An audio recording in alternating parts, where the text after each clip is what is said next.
That's right, I'm the motherfucking realist.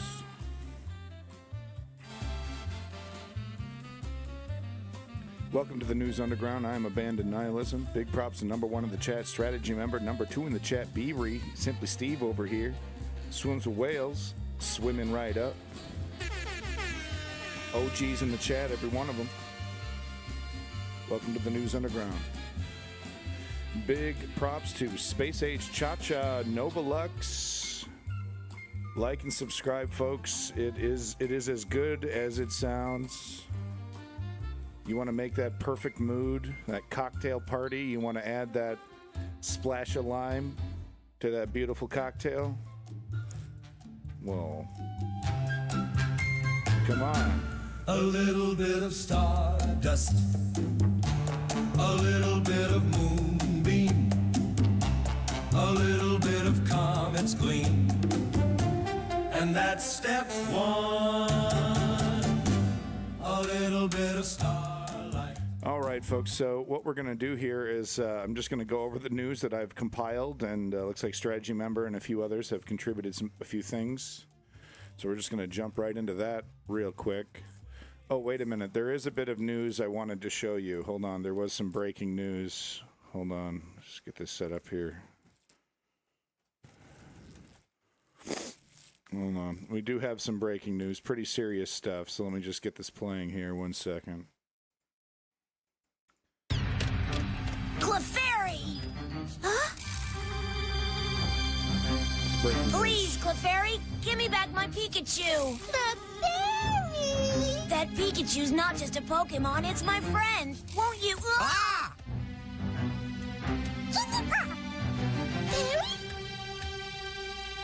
Gonna give it to you. Fuck. Now open up the door, it's real.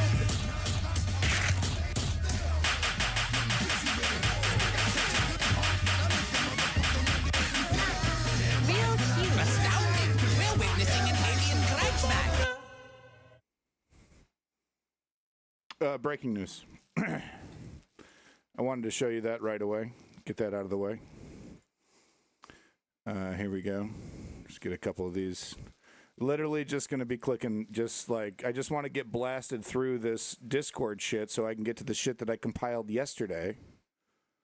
Okay, but that was very important. I had to do that right away, obviously. Okay, we're going to talk about that right off the bat. So we got that taken care of. Let's just keep her moving here 1 second.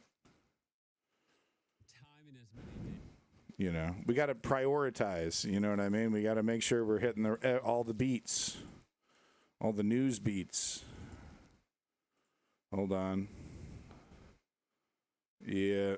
We'll try to just, you know, I'll be smart about it. I won't just brainlessly. Usually I set everything up so I can just brainlessly click on the next thing and transition into the next like thing. Japanese PM.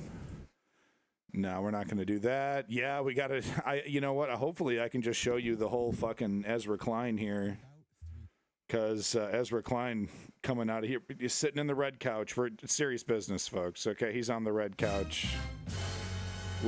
Daddy needs to have a talk.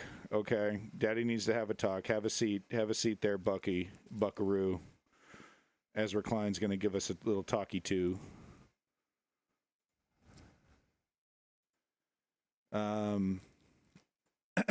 This is hilarious. Joe Rogan over here went full vax. He went full fucking vax. Vax truther. So we'll watch the clip. Yeah, okay. This is a good one. Here, I'll just show this to you right now. Fucking awesome job, bro. Awesome job, bro. Yeah, we got the red chair. No, look at this. I'm voting for Donald Trump for the economy and to own the libs. Little cherry on top. He's going to slam dunk them both. And then, I don't know how many days, May 2025. So it was like July. So about a year, roughly. Well, there went my shoe business. I don't understand why the tariffs have to eliminate the de minimis exemption. Why does government punish blah, blah, blah, blah, blah, blah, blah, blah, blah? Why does government punish small business in this country, knowing full well that Nike and all the big brands will be fine paying the taxes, but Steffi and I get wiped out? If only there was a politician that was going to do something about this. All right, so we took care of that one. There we go. Slam dunk. We're done. Close that fucking tab. Boom. Covered. News complete. On to the next news. This is literally stuff that I've compiled in a day. In a fucking day. Okay? No, you think you're obsessed with the news, huh? You think you're obsessed, huh? Oh, no. Oh, no. It's great. Vlad Vexler over here talked about the organ thing that I was talking about. Wow. Okay. Yeah. No. And then I'm not going to show it, but this did come up yesterday. Stickers over here. Stickers over here. So apparently him and Jimmy Dore are going to collaborate, and it's really, I mean, I've already completely lost all respect for Jimmy Dore, so it's like, but this is even lower than I expected out of Jimmy Dore. I mean, this really is complete garbage. Nick Fuentes says he'll be collaborating with Jimmy Dore there, so yeah, it's like I had absolutely no problem cutting Jimmy Dore out of my life, but now there's no redemption. You know, I mean, like there's any attempt at redemption, any attempt of I was wrong, mea culpa, I'm going to be extremely skeptical about. Welcome back, Good Guy Dari, Blase. This is just Jimmy accepting who he is. I guess so. I mean, this is the problem when you associate contrarianism with clever, brilliant thought. Being a contrarian feels like it's like emulating being clever, right? It feels clever, but a lot of the time, contrarians, especially people who are like Dunning-Kruger level stupid, they conflate contrarianism with actual critique or commentary, But honestly, I don't even know what Jimmy Dore believes in. I thought I knew. I thought he was a progressive. I thought he cared about that shit. His rhetoric was great when he was pretending to be a progressive, and now this is, now he's with Jimmy Dore. So I don't know what to say, motherfucker. I don't know what to say, dude. But it's disgusting shit, and anybody there's no redemption. I know Davies intent on redeeming characters like Nick Fuentes, but there's no redeeming Nick Fuentes. He's the reason why he is what he is it's just he's putting that lipstick on a pig. He's somewhat clever with rhetoric. He's somewhat clever with media manipulation. He's a bit of a natural spin master. And it's just a new flavor of crypto fascism. This is crypto fascism 101, quite frankly. All, like I said yesterday, all of his ideas are, it's all old school shit. It's nothing new. It really isn't anything too new. There we go. So this one's from Strategy Member. He wanted to remind us that Europa, am I saying that correctly? Europa stands with migrant workers against the Dutch criminalization law. The Dutch government should regularize, not criminalize, the household and cleaning workers who clean our homes and care for our children and elderly, certainly. On 7th of October, housing and cleaning workers from across the Netherlands will protest The Hague against the government's Emergency Asylum Measure Act, which makes undocumented residence a criminal offense. Wow. So I just love how the whole world is just like, fuck migrants. Okay, we can't figure this problem out. Yeah, what a weird ass word. No, regularize. I should be able to say it. But I just love how everyone's just giving up. You know, it's like America, you know, it failed in America. I don't know, it just feels like, you know, the whole world is just failing itself over here. It's really something else because, you know, migrants, people who want a better life, people who are willing to work for a better life. Oh, you're scum, you're scum. But like making undocumented residents a criminal offense, right? So like I understand maybe making it, you know, not normalizing it and saying it's all good, but to make it a criminal offense, and it's like, what do you want? So you want these people to be homeless on the streets? Is that what you're trying to say? And because the idea is like you crank up the cruelty and they stop coming. Well, we've seen what amount of cruelty you need to crank it up to actually make that happen, and that's that Donald Trump level. So a fucking this is just stupidity. It's contradictory to the policy, right? Because like, are we here to actually help people, or are we here to? And who cares what the asylum laws are, international asylum laws? Like, do we actually care about human beings? And you know, it's really wild to me as well because you take a desperate person and you turn them into a hardworking, patriotic taxpayer, and it's like, what is the fucking problem here? You know?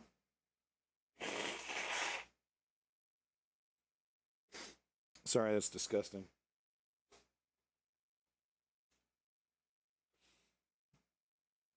Quote unquote, this law makes undocumented migrants outlaws. They are being criminalized simply because they're here. That is unacceptable. So there we go. You and I, Global Union Europa. Interesting stuff. If you want to read the rest of the article, it's right here. Yeah, I mean, it just seems like, you know, Keir Starmer, you know, has given up. Joe Biden gave up. He was like, you know, you should be applauding me because I'm, it's a reverse Uno trick on the Republicans. See, I completely agree with the Heritage Fund now, and we're going to do their legislation on immigration. What's a Project 2025? Oh, the main people are Heritage Fund? Oh, okay. Cool. Good job, Joe Biden. You know we got to talk about my boy, the number one G, the absolute motherfucking savior of fucking humanity. I'm not even fucking joking, dude. I'm not even fucking... I swear to God, this is exactly the blueprint, the template. Okay, this is the motherfucker. This is the motherfucker of motherfuckers, okay? This is the motherfucker. I swear to God. All right, hashtag the motherfucker. But no, for serious here. No, Zoran is it. This guy is next level. This is how we do democratic socialism. And, you know, he was asked recently about trillionaires. And it was interesting to me because he goes, you know, do you think trillionaires should exist? And he goes, yes. And it was interesting to me because I was like, there's no way he actually believes that, but he's being strategic. And it made sense to me because he was like, let's focus on groceries. Let's focus on housing, right? Let's not get boiled down in any kind of philosophical debate about capitalism as a whole. Like, let's not make that any part of my campaign. You know, he does seem like the kind of guy that would have the balls to actually talk about his political philosophy while he's in office, which most politicians don't do. Keep things real gray and nebulous. Oh, I believe in this. Actually, I believe in the exact opposite of that when it's convenient, et cetera, et cetera. They don't really want to be nailed down. You got to have a real sack to do that. So he might have that sack. But it was interesting to me how he strategically just kind of, he just let the question bounce. Yeah, sure. Yeah, sure. You know, people should be rewarded for their success. You know, some generic capitalist response. And he basically just punted the question, which is very, very smart, right? Because they want you to get bogged down in this stuff. They want you to get all scary and Marxist, right? They want anything that they can connect to scary communism, right? Anything. So that's what they want, and he strategically didn't really allow that. He, you know, constantly pivoting back to New Yorkers, Americans, middle class, food, education, making your life easier day one, right? What can I do in my position to push a button and give you some fucking relief here? Smart. He's the template, okay? If we want to win in politics, this is what we need to be doing. Zoran Mamdani, the template, okay? Obviously, he can't be president. I don't see why at this point, right? Other side gets to completely shatter every fucking rule in the Constitution, right? But I get, we would have a problem with this one. I agree with that, though. It sucks, though, because that's what having principles feels like. Where it's like, well, they get to have fun. How come we can't have fun, right? Amazing video. Watch this shit. Tell me when's the last time you've seen a politician make this specific request of their voters. Check this out, of their supporters. Tell me when's the last time you've seen a politician make this request of their supporters. Tell me.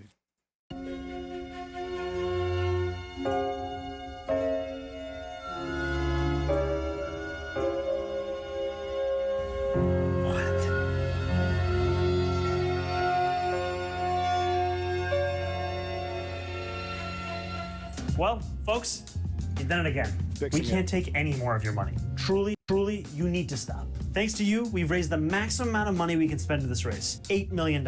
And you've done it with more than 2 months to go until the election. So that means we got it in the bag, right?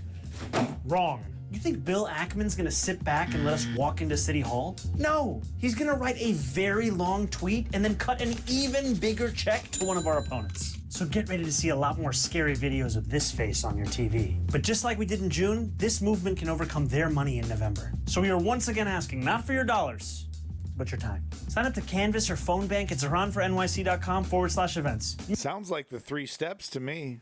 Sounds familiar, doesn't it? Make it a weekly shift. And above all, do not send us any more money.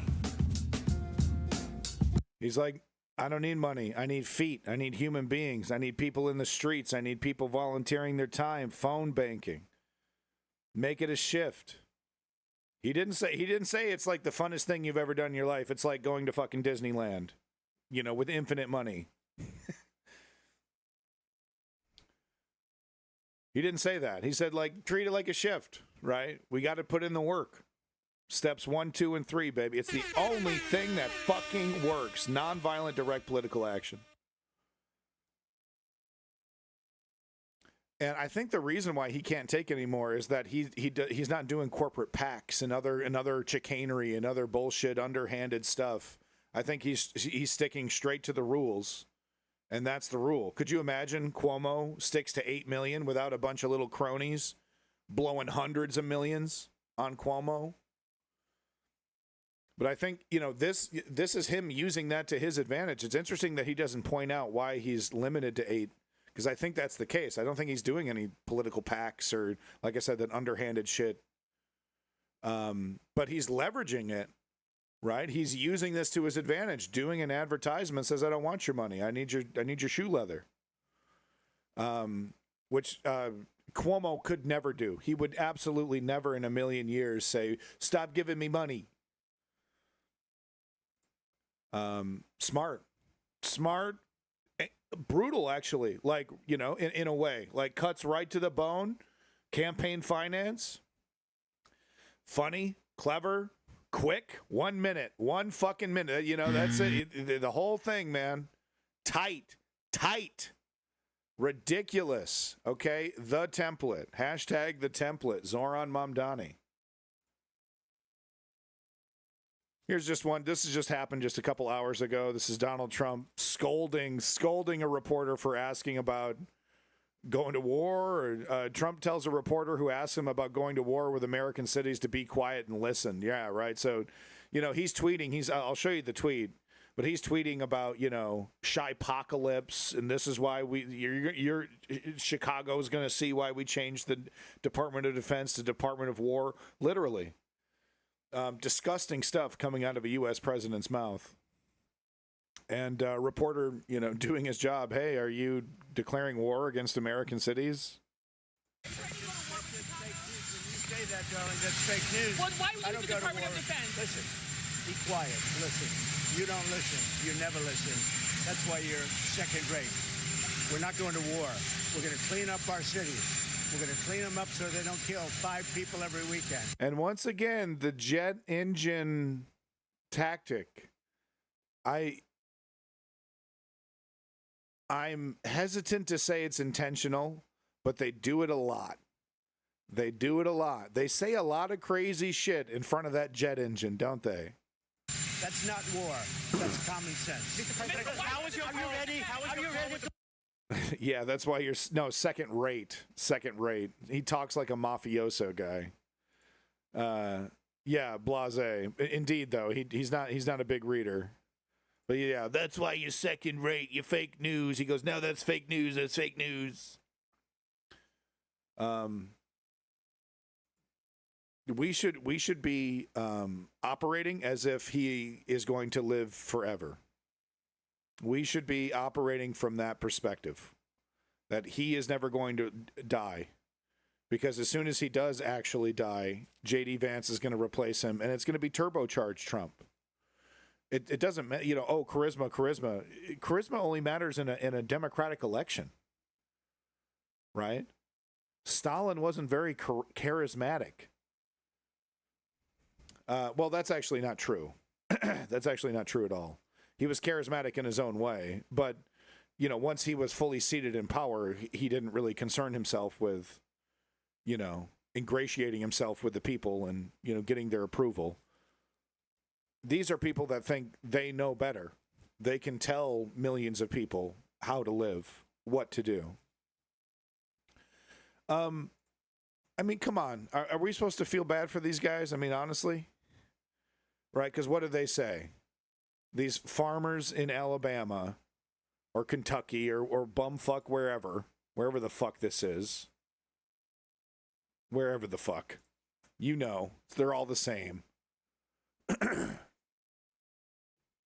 No, I'm generalizing, but I'm just picturing like what their downtowns look like, and they literally look all the same. They got a fucking Taco Bell, they got a McDonald's, they got a Burger King, they got a Walmart.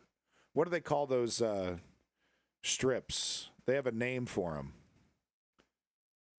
But anyway, what do they say?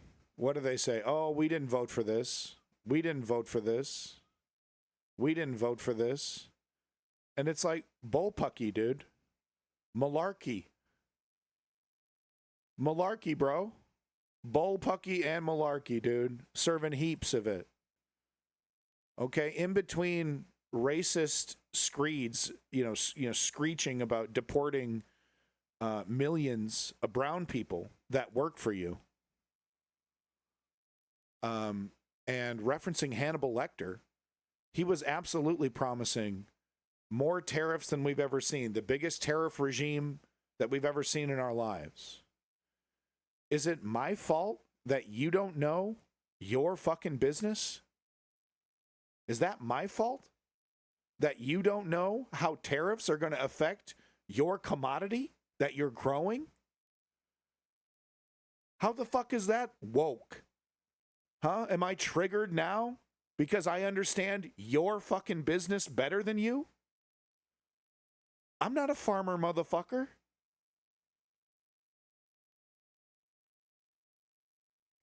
So that's my fault somehow, though, huh? I'm being the dickhead for rubbing it in. Oh, we're going out of business. Oh, I need help. We need relief from the government. Somebody please save us. I don't know. Meanwhile, what's this guy doing when he's sitting in front of his TV watching Fox News, watching a brown person getting kidnapped, huh? He's laughing, isn't he? Half the time they're laughing. What's this guy think about changing the goddamn Gulf of Mexico to Gulf of America? Oh, that was a pretty good idea. Blah, blah, blah, blah. So all of a sudden I'm supposed to give a fuck now that you ruined your own fucking life. What would he say to me if I got addicted to drugs and fucking ruined my life and I had to sell all my shit and I was just smoking crack?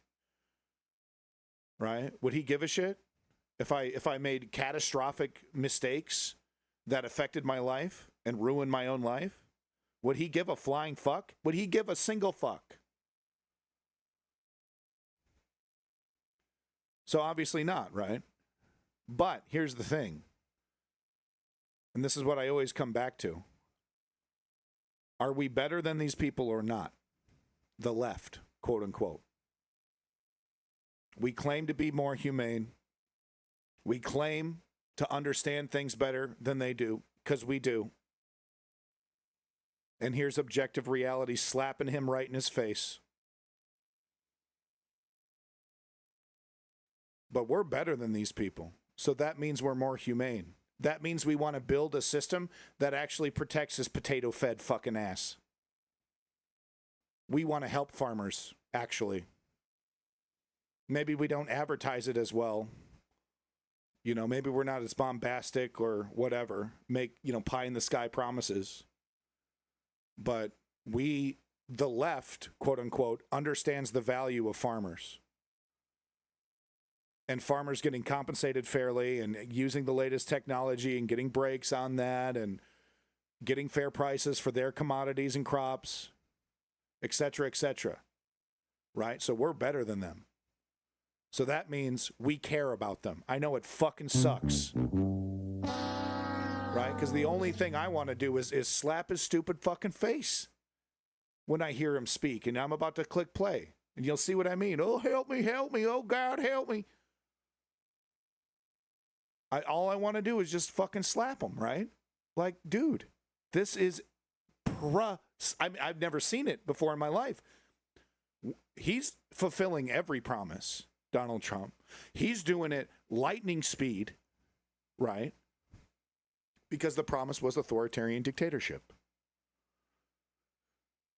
And that's how you get one cemented in. That's how you subvert democracy completely, right? You get it in nice and quick. That's what was advertised. Almost directly, almost jokingly, like, I'm going to be a dictator, but only for oil. Yeah, okay. Yeah, sure, bud. So let's hit play and hear what he has to say now that you've heard my feelings. Now we're in a very dire situation. September's upon us. Harvest is starting in the deep south, and we have 0 bushels of soybeans on the books to be sold to China for this current crop that's about to come out of the field. Historically, over the last 5 years, about a third of soybean sales to China would be booked. China amounts to 25% of our total U.S. soybean crop. So that would be 8 or 9% of the whole U.S. crop would normally be on the books with China right now, and we have 0. That is alarming. The farm economy as a whole is struggling. Inflation has caused our cost of production to rise drastically on every front. Commodity prices, in particular soybeans, are down about 50% from where they were 3 years. I guarantee you, he still doesn't blame Trump for everything. I guarantee it. I don't know if this video gets into it. I could only watch 10 seconds of it before. It's like, yeah, I'll play that for him. I can't watch another second of it, though. Right? I bet you he's still equivocating, still trying to weasel his way into it was a good decision, he's a good guy, whatever. I guarantee you, man. Listen to him. A nuclear bomb just went off in his industry. Okay? If this guy doesn't say, you know what I mean? If he doesn't say, like, obviously Donald Trump is a moron, obviously his economic policies are complete and utter total failure, obviously he doesn't know what he's talking about when it comes to farming, commodities in general, obviously. Anything less than that, you still don't get it. Ago, and our numbers are deeply in the red. And we send this letter to President Trump because we've been talking for months about needing to have sales in place, a deal in place, a phase 2 type agreement that has purchase commitments along with a level playing field on trade with no tariffs. And we haven't had anything happen, unfortunately.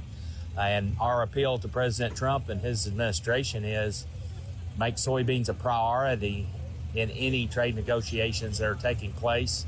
Soybeans are the #1 agriculture export to China. And in the last trade war, it was 71% of the losses that we had as American farmers.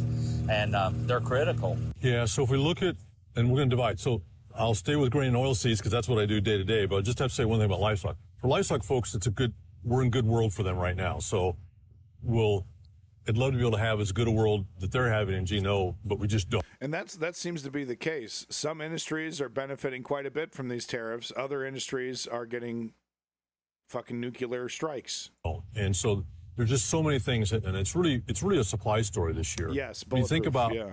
across the globe, we haven't had a year where every country's almost on all 8 cylinders where we're getting full production. And that's where we are right now. It's also, too, a bit of a dichotomy in the U.S. is that you've got, we're building corn stocks, but the world is not. It's just the opposite in soybeans, where the world's building soy stocks and we're not. And so it's a very weird world, but the fact is we just have so much supply in the world, that's just going to keep prices, really on the defensive. Gee. You see, look at this. Ronald Reagan debunks at first, tariffs. when someone says, let's impose... Who could have warned us? Who could have possibly warned us that this was a terrible, terrible, terrible idea? Tariffs on foreign imports.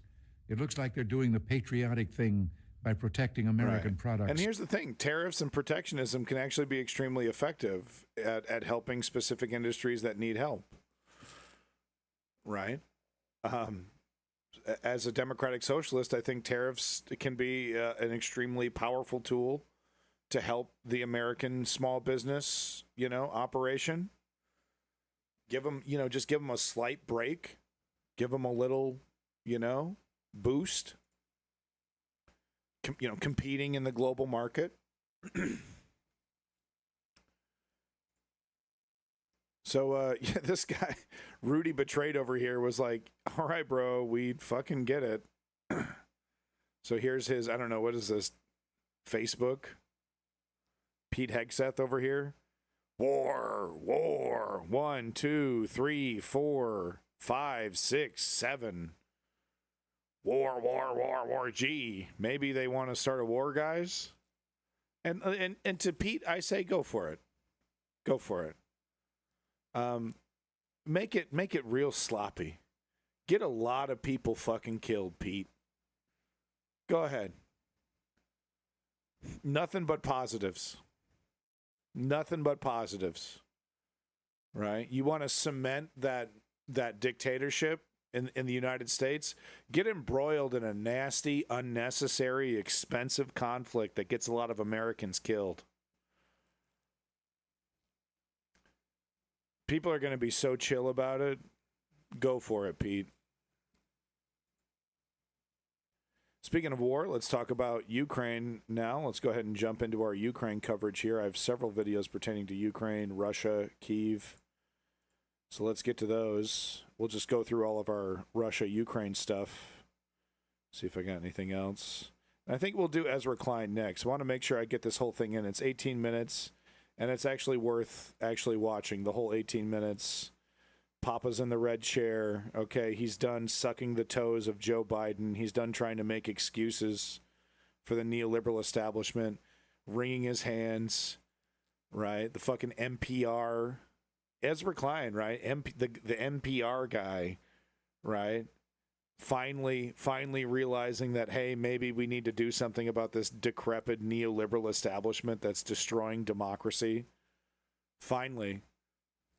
When it's way too late. You know what I mean? And he admits that in the video. He's like, even if they do exactly everything that I want them to do, there's a pretty good chance they're going to lose anyway. So, Daddy come lately over here, about to tell us everything that we already fucking know. You in the chat and we all knew this shit years ago. Viewers of the News Underground would know that I was fucking light years in front of Ezra Klein in criticizing the neoliberal establishment and identifying how dangerous they were. They weren't guarding the door to fascism. Exact opposite. They were capitulating and bending the knee. All right, where the fuck is my NPR contract, motherfuckers? No, you just take that money and smoke weed with it. Yeah, I might. NPR, fuck off. Might smoke weed in the NPR offices, bitch. How about that shit? Why is it stinking here? I'm trying to do a monologue about flowers or some shit. About how flowers remind me of Elizabeth Warren and the power of my vagina. Why does it smell like weed in here? So this is big news. Russia hits Kyiv directly in a direct targeted strike on Ukrainian government. Hello, everyone. So Russia has attacked the offices of Ukraine's Prime Minister, Yulia Svyrydenko. Really? Since the 1950s? It's hilarious and clownish because these guys are so over their head. They're so completely, they're so completely out of their league. It's childish, right? It's the kind of shit a toddler would do. But the reality is that they have the power to get a lot of people fucking killed. And it looks like that's exactly what they intend to do. In Kyiv. This photo here shows a sizable fire on at least 2 floors of the central government building, the Cabinet of Ministers, in Kyiv after a drone hit it. Russia's bot army has of course been I've started the space armor project. Somebody showed me some drawings. They looked sick as fuck. Okay, they showed me something called a storm blaster, a bolter. Oh, it's a bolter, storm bolter, something like that. A bolter. It fires explosive bullets. Okay, something about genetically modifying my soldiers, putting them into these fucking machines that look sick as fuck. I've directed the Pentagon to spend about, $40 billion, $400 billion. We're going to get Space Marines, folks. 6 months, timeline, 6 months. We're going to wrap this up real quick. Space Marines. He'd get my vote. He'd get my vote just for me to see what happens. It's like, this is a terrible idea. I want to see this happen though. I want to see somebody do make the Space Marine armor, please. Anyway, swiftly mobilized to try and call this an accident or claim that it was debris from an interceptor drone that landed on it. Something which I think is likely bollock. We're going to start sacrificing psychics to increase my lifespan. They're going to install me in a chair, they tell me. They're going to call me the Emperor. They're going to kill 1,000 psychics a day and increase my life. I'm going to live forever. It's going to be great, folks. You're going to love it. Trump forever. Trump forever. I'm the emperor of everything. Everything. Space and everything is mine. I'm going to make everything gold. Oh, all space is going to be gold. Every planet gilded in gold.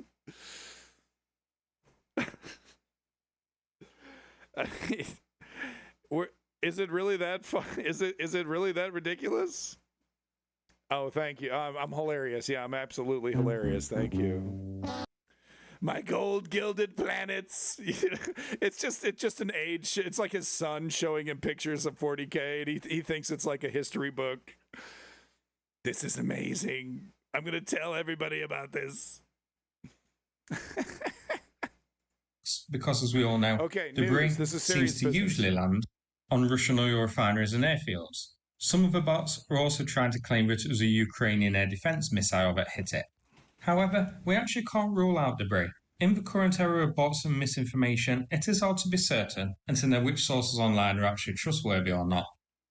Some Ukrainian Telegram pages or pages claiming to be Ukrainian and Twitter pages claiming to be Ukrainian are also supporting the debris claims, saying that it was an interceptor drone that hit it. Some of them citing Ukrainian government officials. Now, so far, I haven't seen anything official on Ukraine's government website of that sort of thing addressing this and saying it was debris from a interceptor drone that landed on it. So for now, we just can't be certain. But what we do know is that nobody was inside at the time and there were no casualties. So if this was deliberate by Russia, then it likely wasn't an attempt on the Prime Minister and likely just an attempt at intimidation. Maybe in response to Ukraine's constant attacks on Russia's oil refineries. This happened as part of Russia's largest drone attack to date, featuring over 800 drones and 13 missiles, all targeting key military targets like apartment buildings. The map on screen now shows the flights of Russia's drones and missiles targeting Ukraine last night. So this was a big one, attacking areas around the eastern and central Ukraine. It's unfortunate that Ukraine's own drone production capacity doesn't allow them to carry out large-scale drone swarms like this. Ukraine hits Russia hard, and unlike Russia, actually targets military installations, oil refineries, and key targets like that, rather than sending the drones to hit civilians. But those attacks are usually much smaller in scale than Russia's massive drone swarms like this one. So check this that is a out. building hit here shown on Google Maps, and zoomed out, you can see it's in center. Pretty shocking information right there, huh? Look at that. That just gives you an example of what Ukrainian air defenses has to deal with. Okay? Hundreds. Just like Ukraine, ironically, Russia has just dumped an unbelievable amount of resources into drone production. Were they all civilian targets? Really? I mean, it's fair to say that the government people are not civilian targets, but everybody else. I mean, it's just look at this. Look at this. This is supposed to be a liberation, folks. Okay. This one. They don't really use that language much anymore, do they? This is a building hit here shown on Google Maps, and zoomed out, you can see it's in Central Kyiv. So that's it for this video. But before I finish, I'm going to play a video from Nadia about the ongoing fundraiser that she's doing. Thanks so much. So, folks, this next segment is this Ukrainian. She's doing a fundraiser. Out of respect for Suck You Mimimus here for letting me use his content without permission, we're going to go ahead and show this portion as well. It's not that long, and just out of respect for Ukraine and for the creator of this video, we're going to go ahead and show this Ukrainian asking for a donation. I'll be sure to give you the full link to the YouTube video right here. So if you want to check that out in the description and contribute, I definitely encourage you to do so. Thanks for watching, and the donation link is in the description. Thanks so much, and take care, everybody. Hi friends, it's me again, Nadia, a volunteer from Ukraine. And today I'm sincerely asking you for help. My husband joined the unit of the 59th Brigade, which has been fighting near Pokrovsk for over 2 years now. Our family has been helping to these guys during all this time, repairing their vehicles. Now our fellows are in need. They lost one car 2 weeks ago because of the FPV drone attack, and one more car a week earlier. Every time. And don't be thinking this is because they're hot rodding around, okay? Every time they go out there, it's likely that they're going to be attacked. 1 week is actually a good amount of time for a vehicle in a full-blown hot war. So this kind of constant need to replace and replace and replace, this is what a hot war looks like. A pickup truck is a very important thing. Yeah, Blaza, it all fits, right? It all fits. It will help save lives of our defenders and effectively resist the invaders. Thank you, Jack, for running this fundraising for us. And thank you all for supporting our country. Glory to Ukraine. Glory to the heroes. Hell yeah, boys. There you go. There you go. Get on it. Love to see it. Once again, I put that link in the chat right there one more time. Wanted to get an update from reporting from Ukraine here, because this is actually nuck and futz. What's happening with Crimea, but just what Ukraine has been doing to the Russian radar network, their anti-air radar network. They've like shut it down, and they've shut it down to such a degree. They've brought the Bayraktars back out, which were, once Russia set up a good jamming net, the Bayraktars, they lost effectiveness. Ukraine did such a good job weakening these anti-air defenses, they were able to whip out these Bayraktars out. And the reason they want to do that is because these are the drones, I think they carry 2 or maybe 4 bombs, and they don't suicide bombers. They glide, and then they use precision munitions to target multiple targets with these very, very heavy high explosive devices. They were incredibly effective early on in the war until Russia was able to catch up with their technology. Thanks, Joe Biden. Russia was able to catch up with their anti-air technology instead of being overwhelmed, which is what Joe Biden should have done. He should have stepped on the gas. Instead, he stepped on the brakes. Maybe I'll work with Putin. Yeah, how well that work for you, fucking idiot?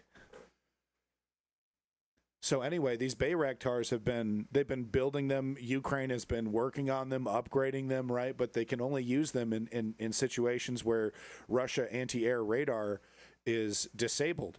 Well, they went ham. Wait till you see the map. You got to remember, each one of these explosions, each one of these devices that's been taken down, hundreds of millions of rubles. Okay? This is the expensive stuff that they have to replace. Human beings are cheap, right? A bike, a motorcycle, a Jeep, an ATV, no problem. Whatever. We can crap those out all day. An advanced anti-air radar system that's connected to missiles that fire up, or guns, or is just a radar and gives them information. Expensive. That's the stuff that's hard to replace. That's where you need the specialty chips.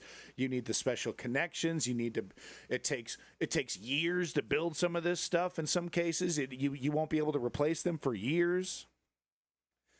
Wait till you see the map. Okay, I just want to stress that because it's hard to understand how valuable this is, but these are high value targets that were taken out.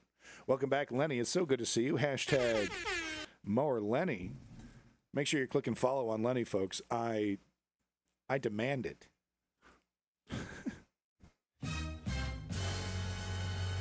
It's a threat. I'm kidding. All right, but let's get this reporting from Ukraine here. This is good stuff. Today there are interesting updates from Crimea. Here, Ukraine has reignited one of its most iconic weapons. Hey, female eunuchs, good to see you. By the way, Eleni, welcome back. Campaigns, unleashing a wave of Bayraktar drone strikes after systematically dismantling Russia's air defenses.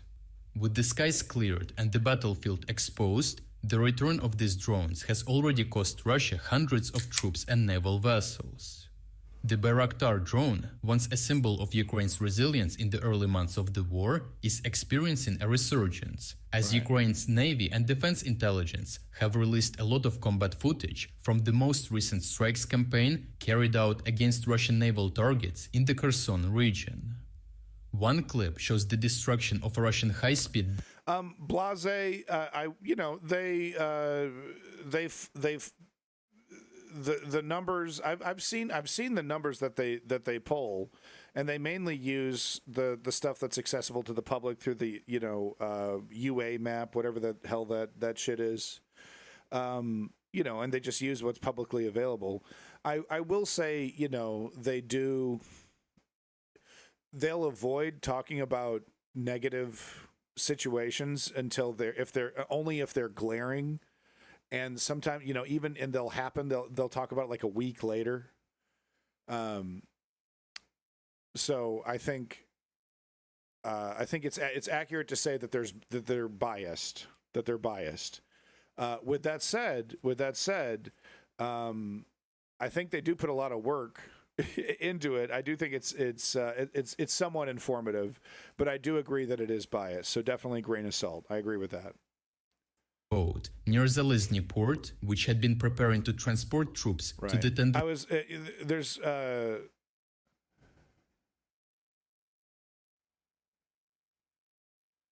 No, Blase. No, we got to keep it real.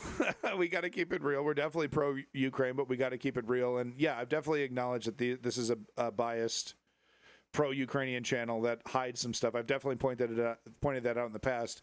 And there is something that he says at the end that I'm definitely going to push back on a little bit, and you'll see. So I definitely agree with that criticism. That's totally fair. Krivska Spit, a key Russian staging point for drone relay stations and observation missions across the northern Black Sea. 7 Russian soldiers were killed and 4 were wounded in the attack, and analysis suggests this strike was delivered by Roketsense Mamel guided munition.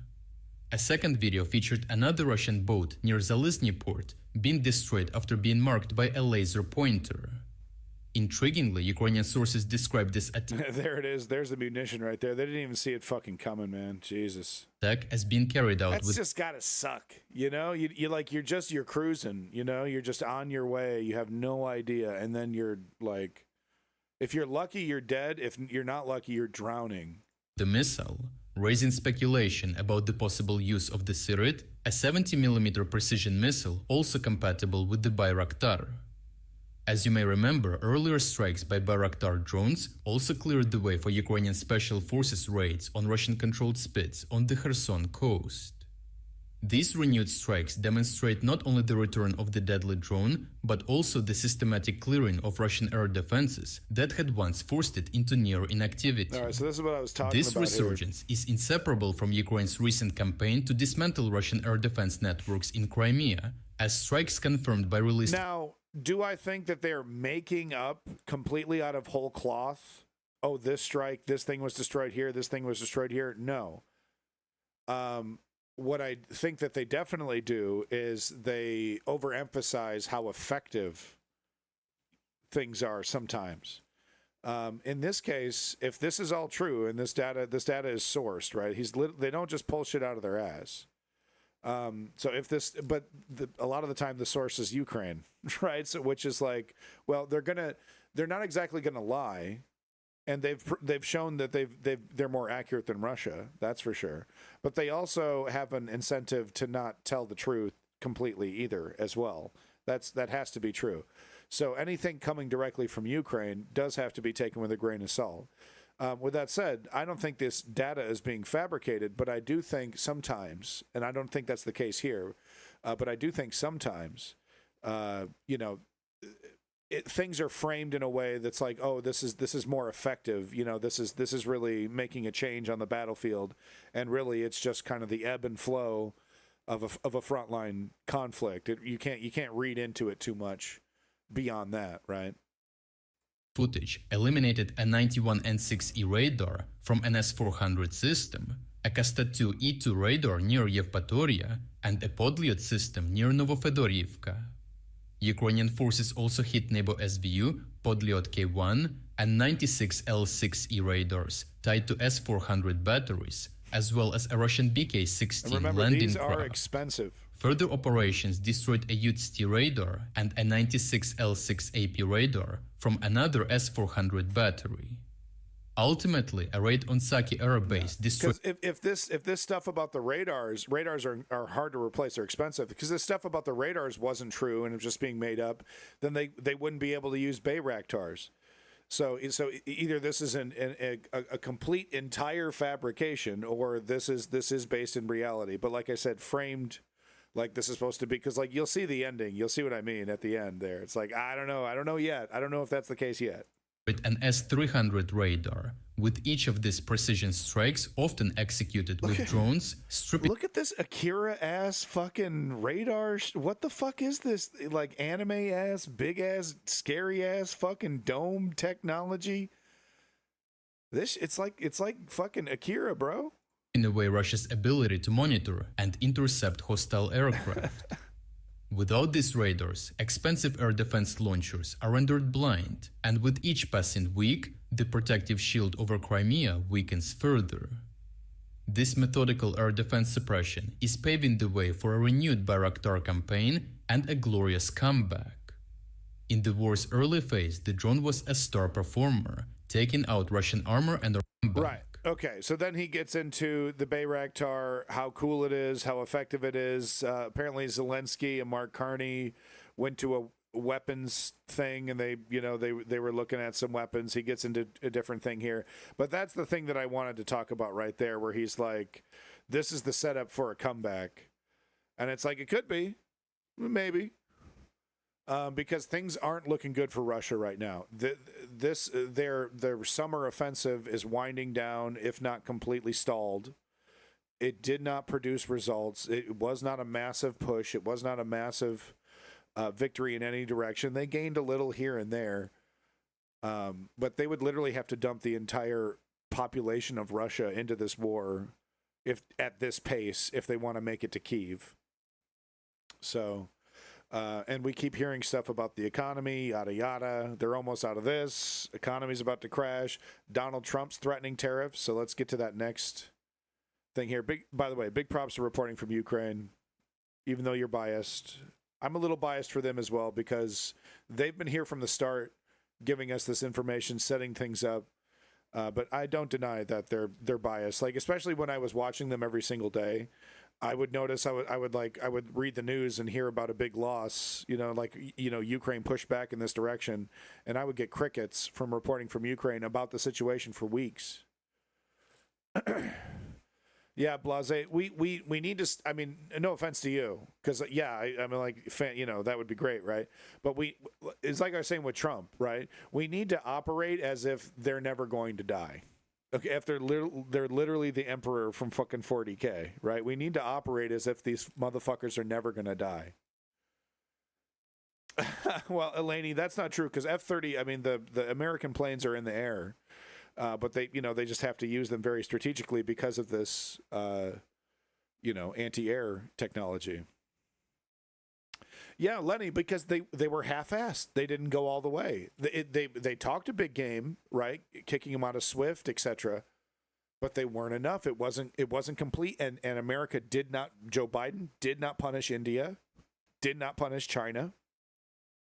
Didn't try to set up a deal with India and China. Hey, I got plenty of oil, India.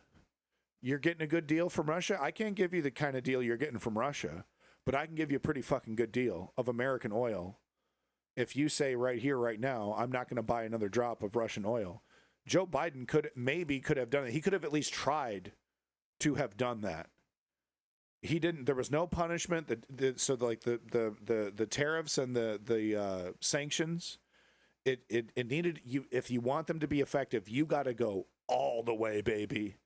I mean, all the way, and you got to punish people. You needed to punish the companies that were still working with the Prada and a bunch of other brands. Burger King, I think, was one of them, still working with Russia. Joe Biden did none of that. None of that. In fact, now that Trump is frustrated that he was left out of the boys' club.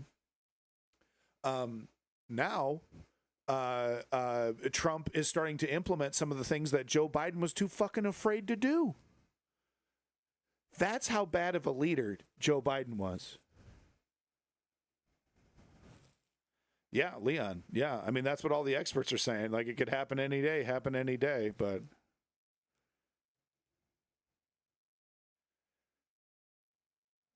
Wow. Okay. Well, nice. I get to flush a turd today. Wonderful. Thank you so much for coming in here. You're a total piece of shit. I personally, that's what I do with pieces of shit. I don't really talk to them. I just kind of, give them the old heave ho. You know what I mean? That's the sanitary thing to do. Yeah. Chud alert. That's for sure. Welcome back, Rebel Phoenix. Oh, he said something about Jews and stuff, the usual claptrap nonsense bullshit. Next thing here, we're not out of Russia yet, Ukraine yet. Russia airstrike hits government cabinet offices. I just wanted to get some coverage here from Global News just to see, reporters' perspective here. A massive Russian aerial attack has hit Ukraine's capital, Kyiv. Yeah, Leon. The drone... I mean, seemingly China and India have got their fucking back, which is very concerning. And missile strike took place on Sunday, targeting a key government building and killing at least 3 people. Officials say the building is home of Ukraine's cabinet, housing the offices of its ministers. The attack marks an escalation in Russia's war in Ukraine, as Moscow had earlier avoided targeting government infrastructure. The attack also struck multiple apartment buildings, according to emergency officials. Чергова атака. 2 района у нас більше всього в місті постраждало. Дарницький, Святошинський район. Isn't this the guy that was pro work with? This is actually kind of ironic because this guy was actually pretty. Let's work with Russia. Let's capitulate. Wasn't he like that? And then the invasion happened. Pretty wild stuff. Два района у нас більше всього в місті постраждало. Дарницький, Святошинський район. Зараз знаходимося в Святошинському районі. Ми бачимо влучання, обломки шахеда «Герань», влучання в житловий будинок, влучання є в урядовому кварталі, є урядова будівля, де зараз триває пожежа. Також в Святошинському районі горять складські приміщення, вертольоти можуть чуєте, де зараз тушіння цієї пожежі. Пожежа на двох поверхах. And you're not going to be able to use the Bayraktars unless you've effectively disabled that network, that array of radars. So, you know, I don't think it's fake news. Влучання дрона і загиблих нема, наскільки у нас є інформація, йде зараз ліквідація наслідків. Thank you for the correction. I got my problems with EU. I got my problems with NATO, but you know, obviously, I've picked a side. I mean, Eleni, you know, do the best you can, but don't put it on. You know, don't put that weight on your chest. Don't put that obligation. You know, Israel's brainwashing is incredibly powerful. You know, and there are people that are gonna. You could sit them down, Clockwork Orange style, fucking eye drops and everything, and show them the evidence, and you're not gonna. They would walk out of there 100% loyal to Israel. So there's just literally nothing you can do. So just, you know, do the best you can, but move on with your life. Sometimes it makes it difficult, though. You might be talking about your mother or something, right? So it's like, well, I can't exactly move on, you know. So why is Israel striking residential towers in Gaza? Okay, we moved on to Gaza. No, we got one more here. So I don't know if you heard about this shit. Putin and Xi Jinping caught on the hot mic talking about organ extracting and about how you can like replace your own organs with, you know, younger organs to extend your life. You know, like you know, like you don't have, you know, like it's just like fucking like legitimate fucking you know, Bilderberg Group, fucking, you know, Bohemian Grove, eugenics, Pizzagate, fucking shit, eugenics, life extension, you know, kidnapping people and extracting their fucking organs and shit. Yeah, dude, Alex Jones type shit. Well, they were caught on hot mic talking about that shit, okay? So, like, deny that, bro. Fucking deny that shit, bro. You know what I mean? So here's your boy, Vlad Vexler. He wanted to get a better screenshot because he's sick, unfortunately. I don't know if he's going to die. I hope he doesn't. But he's brilliant. I think Vlad Vexler is fucking brilliant. And I think he's more accurate than most people I've ever seen on Russia and the psychology of Russia. But you know, please don't tell me that he's like secretly pro Hitler or something. Please don't do that. Because I love this guy. I think he's an absolute treasure, and I think he's brilliant. So he's talking about it. I thought that was fascinating because this is not the guy. You know, this isn't a guy to talk about gossip. This isn't the guy to talk about kooky shit. Okay, he talks about real stuff. You know, he gets into, you know, the nitty gritty. Really gets into the, you know, kind of heady stuff. It's actually sometimes it's hard to follow because it's so fucking intelligent. So it's like, okay, if he's talking about it, then I think this is a legitimate thing to have a discussion about. So let's see what Vlad Vexler has to say. Hello, very beautiful community. Let's react to the extraordinary hot mic moment with Xi and Putin talking immortality. Now, some people thought that it's a meaningless little trite exchange. I actually think it's quite significant. I totally fucking agree. And I'm not a kooky dude. I mean, I am a kooky fucking dude. What the hell am I talking about? But you know what I mean. Like, I have one kooky thing that I hold to, right? And it's definitely a career killer. Okay. But I just keep it to that. I keep it to that. I'm really skeptical about most things. I really am skeptical about most things. I'm not the guy that just like, oh, it's a conspiracy theory, it must be true. I'm extremely skeptical about most things, right? Ghosts and all that other shit, fucking even aliens, right? It's like, show me the fucking money, dude. So far, we got shit. It's all blurry. We're still like people running around with fucking VHS camcorders like it's fucking Stranger Things. What the fuck's going on? We all got 4K high-res cameras. Can't get a single money shot of these motherfuckers. I'm just like, where the fuck's the goddamn evidence when it comes to these aliens? So I actually don't keep it pretty kooky. I keep it pretty fucking cynical, okay? But I totally agree with this assessment that this is actually real and that this is extremely concerning. It's not significant because it reveals anything surprising, but it is revealing of important but unsurprising things. In the past, she said via his interpreter, it used to be rare for someone to be older than 70, and these days they say 70 is still a child. An inaudible passage follows from Putin, and his Mandarin interpreter says, with the development of biotechnology, human organs can be continuously transplanted, and people can live longer and longer and even achieve immortality. She's interpreter then said, predictions are this century there's a chance of also living to 150 years old. So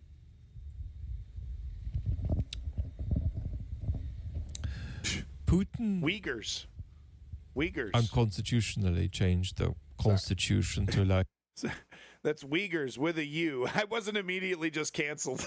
I hit the wrong button. No, Uyghurs with a U, okay? But no, these people that they're kidnapping, political dissidents. Himself to be in power till at least 2036. These formalities really don't matter. They have no bearing on how long he'll really stay in power. He'd be about 83 then. Sure, rebel. He's in his early 70s now. True. And make no mistake that he is actually thinking about death in two ways. He's thinking about death by saying, guys, get me to live as long as possible. I want a team of doctors constantly following me, but I also want some anticipation of potential health issues I don't have that I might run into. So I want this to be thought about really, really well, because we need to maximize the chances of me at least living till I'm 90, maybe mid-90s. So that's one kind of relationship he has with death, a very pragmatic relationship of maximization of functional life. Another relationship he has with death is one of denial. He doesn't like thinking about it, in my analysis, because there is a certain part of him that thinks he should be immortal. Yeah. That can happen just like all dictators. To like people in positions of power who overstay and who are in positions of power that is unchecked power. It can also happen to other types of figures, for instance, artists. Picasso was of that mindset. Egoist. He struggled with recognizing his mortality. Yeah. And once one of his birds died during lunch, and somebody had to go out and bring in an identical one, and then Picasso turned to a person of the younger generation, having not been aware that his bird died, and got exchanged for an identical looking one. He said, look at my birds, they're immortal. That's Putin too. I mean, don't forget, Putin is Picasso was partly fighting a war in Ukraine to protect his physical survival. He thinks Ukraine is a threat to his physical survival. That's what a regime security war knows, is. Eleni? Who knows? It's not a war just to secure his regime. It's also a war to secure his physicality. Yeah, because the collapse of the regime is a threat to his physicality. Yeah. And that's, of course, the extraordinary ignorance of Trump. I mean, Trump thinks that he can make a deal, that he can shift Putin. Putin's physical livelihood is at stake with his Ukraine war, as far as Putin's own thinking about this is concerned.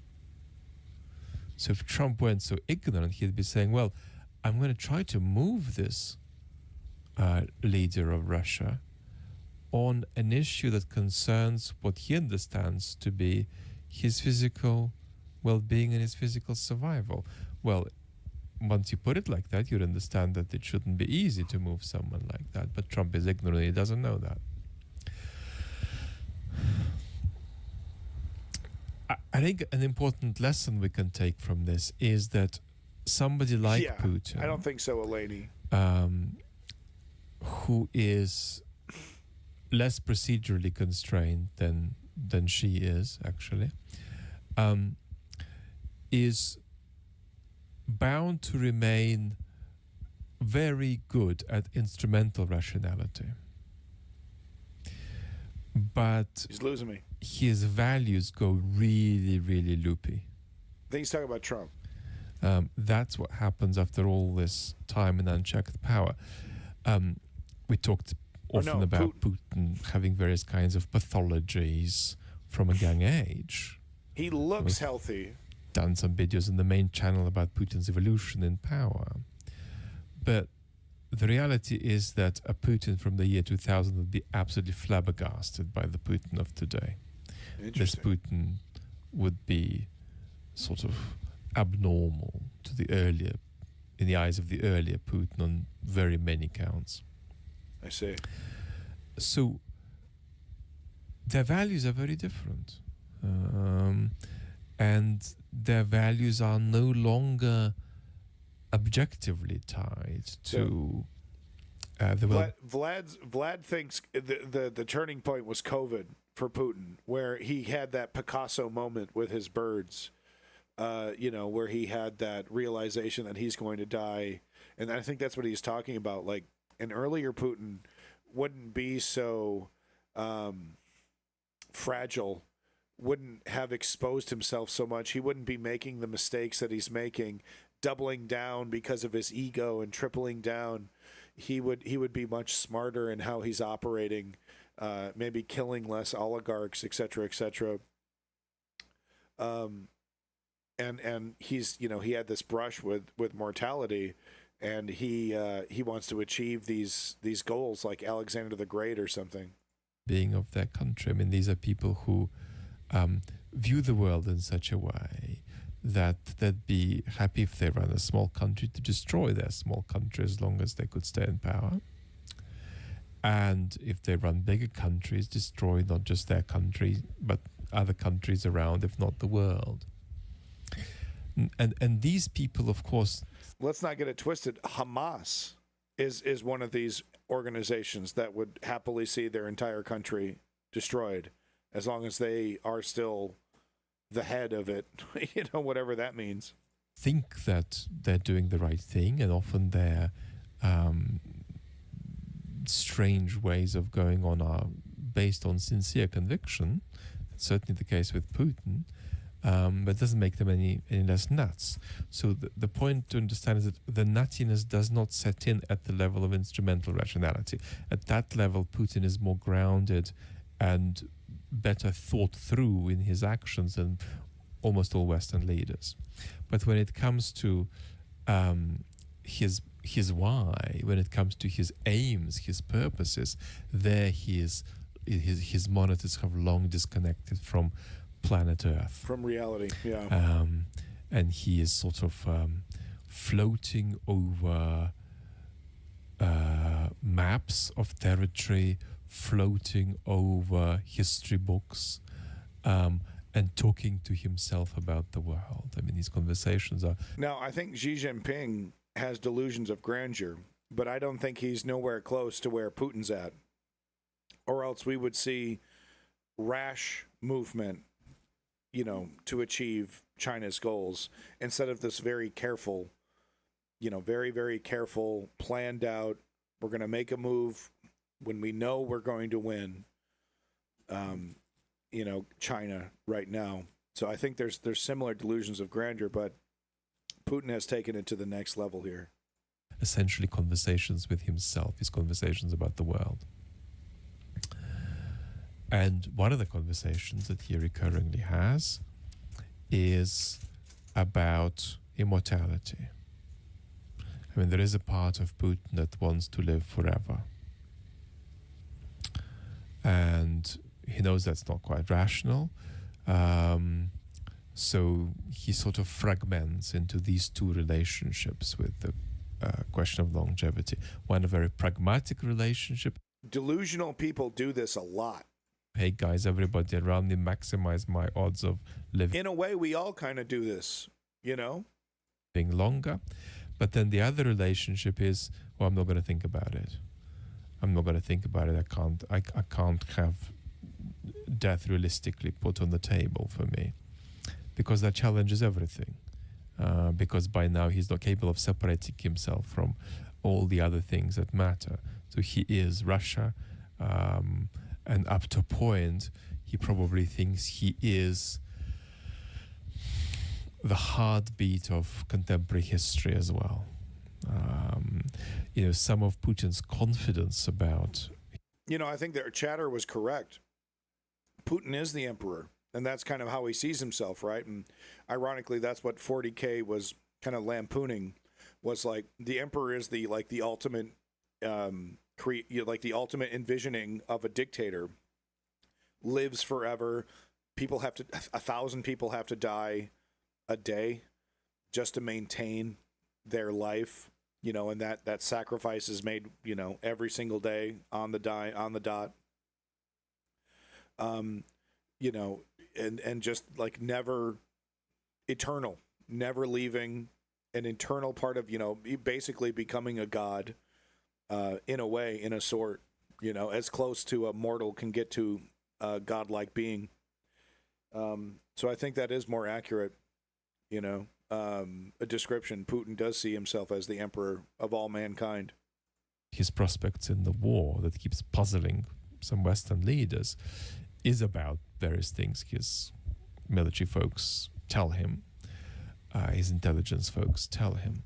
But some of it is just the sense that somehow the beat of history is on his side, not because he associates his own victoriousness with historical progress. He doesn't believe in the Fukuyamian story of, convergence and modernization, but he thinks that some kind of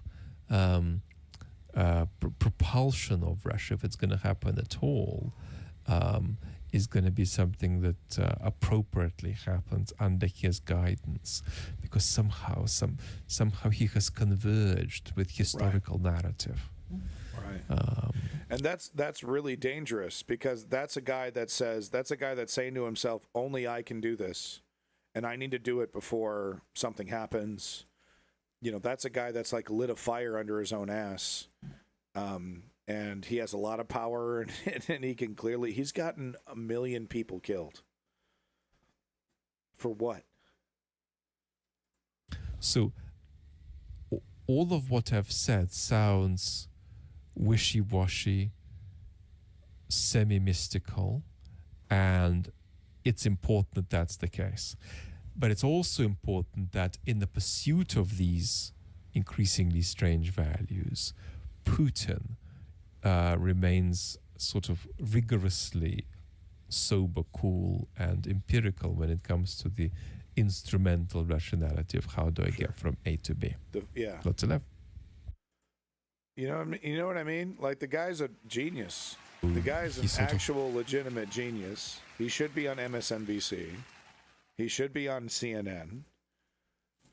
He should be like a daily, weekly thing that we see on mainstream news, and he's just in some small pocket of the internet, in his own little world.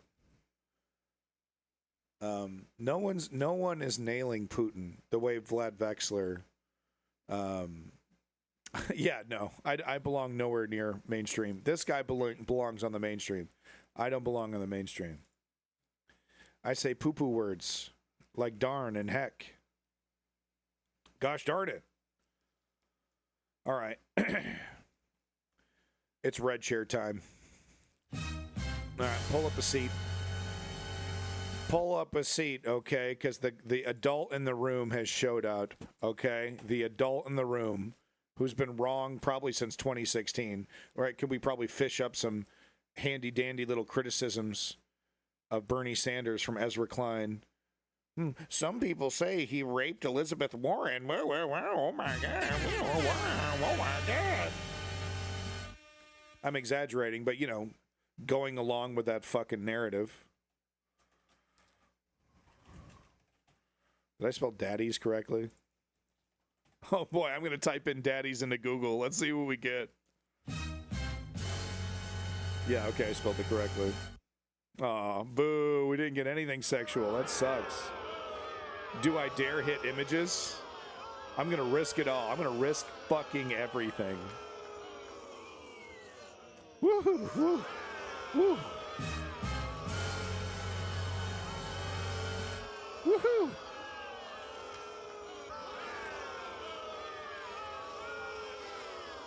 I risked everything. What? Look at this. Oh, handsome fella. Wow. I mean, what did he do? How did he SEO his way to the very top? This guy and this guy. What's with the garbanzo beans? How to make daddies. Ugandan snacks. Never heard of it. It must be this brand. What's going on? Oh, we're looking up gay porn. Blase. You like gay porn. I don't know. Sorry. Nope. What? I'm out of here. No homo, bro. I drink Mountain Dew every day. Yep. One Mountain Dew keeps the homo away.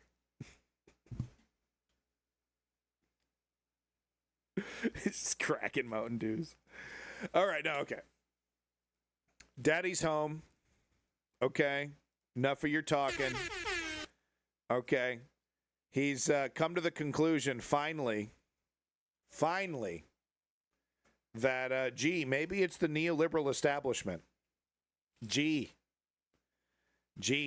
maybe it's this corporate group of incompetent morons who couldn't win an election if it was literally handed to them, like Hillary Clinton. Maybe it's the soft support of this establishment that has claimed to know what it's doing for like decades. It got lucky with Obama. People were just absolutely gobsmackingly sick of Donald Trump, and that's how we got Biden. The establishment has been falling on its face basically since Reagan stepped in the game.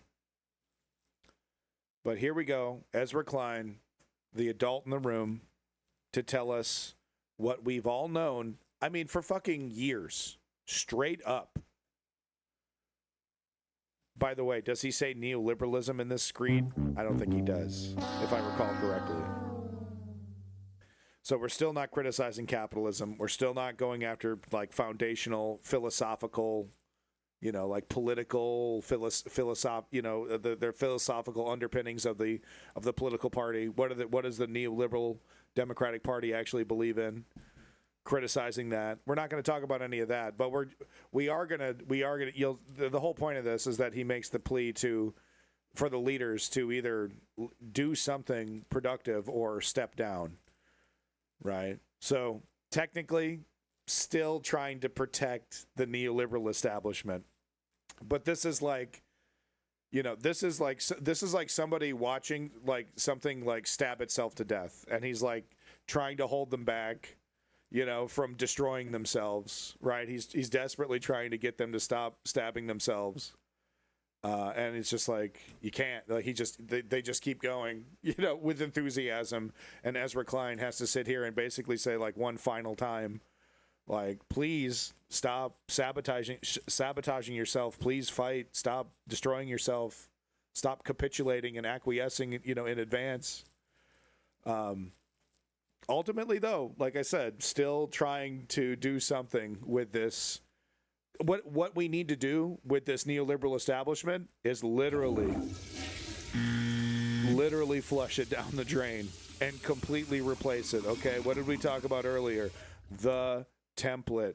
Zohran Mamdani. This is how we have to completely assimilate and dismantle from the inside the entire neoliberal establishment. If we want to get electoral reform, if we want to get reform with the Justice Department, if we want to get socialist reforms like education and healthcare, if we want to get higher wages and lower taxes, how are you going to pay for it? How are you going to pay for it? Maybe the motherfucking actual legitimate trillionaires that are walking around. Literally, Tesla is debating whether to give Elon Musk a $1 motherfucking trillion bonus package this year. It's on the table. They're having a debate. Elon Musk wants to be the first oligarch to hit $1 trillion. So, no, Nova Rider's legitimate, Lenny. No, Nova Rider's totally legitimate. That's how he always enters the room. Hey, how you doing? He's like Kramer, except totally cynical. Hey, how you doing in Nazi Germany, Jerry? I've just turned my apartment into a headquarters for Antifa, Jerry.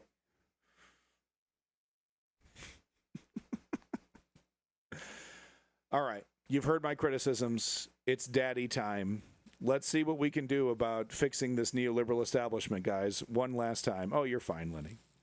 I love your chud alerts. Get out of here, you chud. In about 3 weeks, the government's funding will run out. Democrats will face a choice. Join Republicans to fund a government that Trump is turning into a tool of authoritarian takeover. And they're gonna fucking do it without a debate, dude. Like the whole thing's like, please, for the love of God, please, and they're gonna do it like what? We're gonna go golfing in 5 minutes. What are you talking about? Yeah, we voted no budget, no budget, no problem. Vengeance. Okay. Or shut the government down. Democrats faced a version of this choice 6 months ago. The chainsaw for bureaucracy. We were in the full muzzle velocity stage of the presidency. More mass firings in the U.S. government. Froze federal funding on projects across the country. He is taking retribution. The law firms have to behave themselves. Sweeping tariffs. But why Canada? And Democrats at that moment seemed completely overwhelmed and outmatched. We will win. We will win. I kept hearing people say they lacked a message, but that's not what they lacked. What they lacked was power. They didn't have power. They didn't have the House or the Senate, but they did have one sliver of leverage. In order to fund the government, Senate Republicans needed Democratic votes. Not just 1 or 2 votes. They needed at least 7 Democrats to reach that magic 60-vote threshold in the Senate. Low. All eyes are on Democrats and what they'll do. House Democrats wanted a shutdown. But now I can report that the Senate Democratic leader himself, Chuck Schumer, has told Democrats that he plans to vote yes. And he encouraged a crucial number of his colleagues to do the same. The bill passed. I appreciate Senator Schumer, and I think he did the right thing. To many Democrats, this seemed completely insane. I think it is a huge slap in the face, and I think that there's a wide sense of betrayal. This was Democrats' first real opportunity to fight back against Donald Trump, and what had they done? They'd folded immediately. What were they good for? I'm afraid that it may be time for the Senate Democrats to pick new leadership as we move forward. During this period, this early schism in Democratic strategy, not Hakeem. I was talking to people on all sides of it. Hakeem Jeffries' argument was that a shutdown creates a crisis. A crisis creates attention, and attention gives Democrats the chance to make their case to the American people. Schumer's argument was threefold. First, Trump was being stopped in the courts. There were dozens of cases playing out against him, and he was losing again and again and again. Shut down the government, and you might eventually shut down the courts, freeing him from that constraint. Second, Doge was trying to gut the executive branch. When the government falls into a funding crisis, Lenny, the executive gets more. Lenny, you're gonna miss Ezra. How? What? I'm just playing. More authority. You get the gist, but I'm going to play the whole thing because this is, for me, this is a big mea culpa. Because this is the actual kind of motherfucking sludge dealer motherfucking Ambien dealer in the motherfucking alley on NPR trying to tell people maybe Hillary Clinton's the right way to go. Right? It's never in like a, I support Hillary Clinton. It's in a like, well, maybe she's the objective choice. We did a bunch of we can edit together a nice flashy little video. It's been jokers like Ezra Klein that have been a bulwark against real progressivism for what, fucking decades. And let me tell you, I wish Woke Patriot was here, because he would tell you, right? He's, you know, boots on the ground. He's been following this really closely. This kind of stuff about how these charlatans slow down, stymie, get in the way of leftist progressivism, right, in support of the neoliberal corporate establishment. So seeing him come out here and basically say, okay, I'm desperate to defend what's left of this, you know, jalopy of a party. Please, for the love of God, use your political leverage, right? How many times did these jokers tell us not to use? I mean, just with Build Back Better was the last big debate about political leverage. And what were jokers like Ezra Klein saying? If it wasn't Ezra Klein, it was like people like Ezra Klein. And what were they saying? Capitulate, capitulate, capitulate. Do the infrastructure bill. We'll do Build Back Better later. You know? So for me, this is a big mea culpa, right? This is a big slam dunk for me, because this, you know, I've been dead right about the situation the whole time. You've been dead wrong, okay?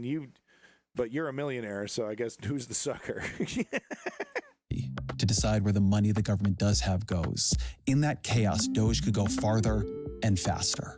Third, the market was already quaking at the threat of Trump's tariffs. Trump is calling it a period of transition, many investors perhaps seeing something more concerning. If Democrats triggered a shutdown at that exact moment, at the moment Trump was creating an economic crisis, they would confuse who is to blame for all the turbulence.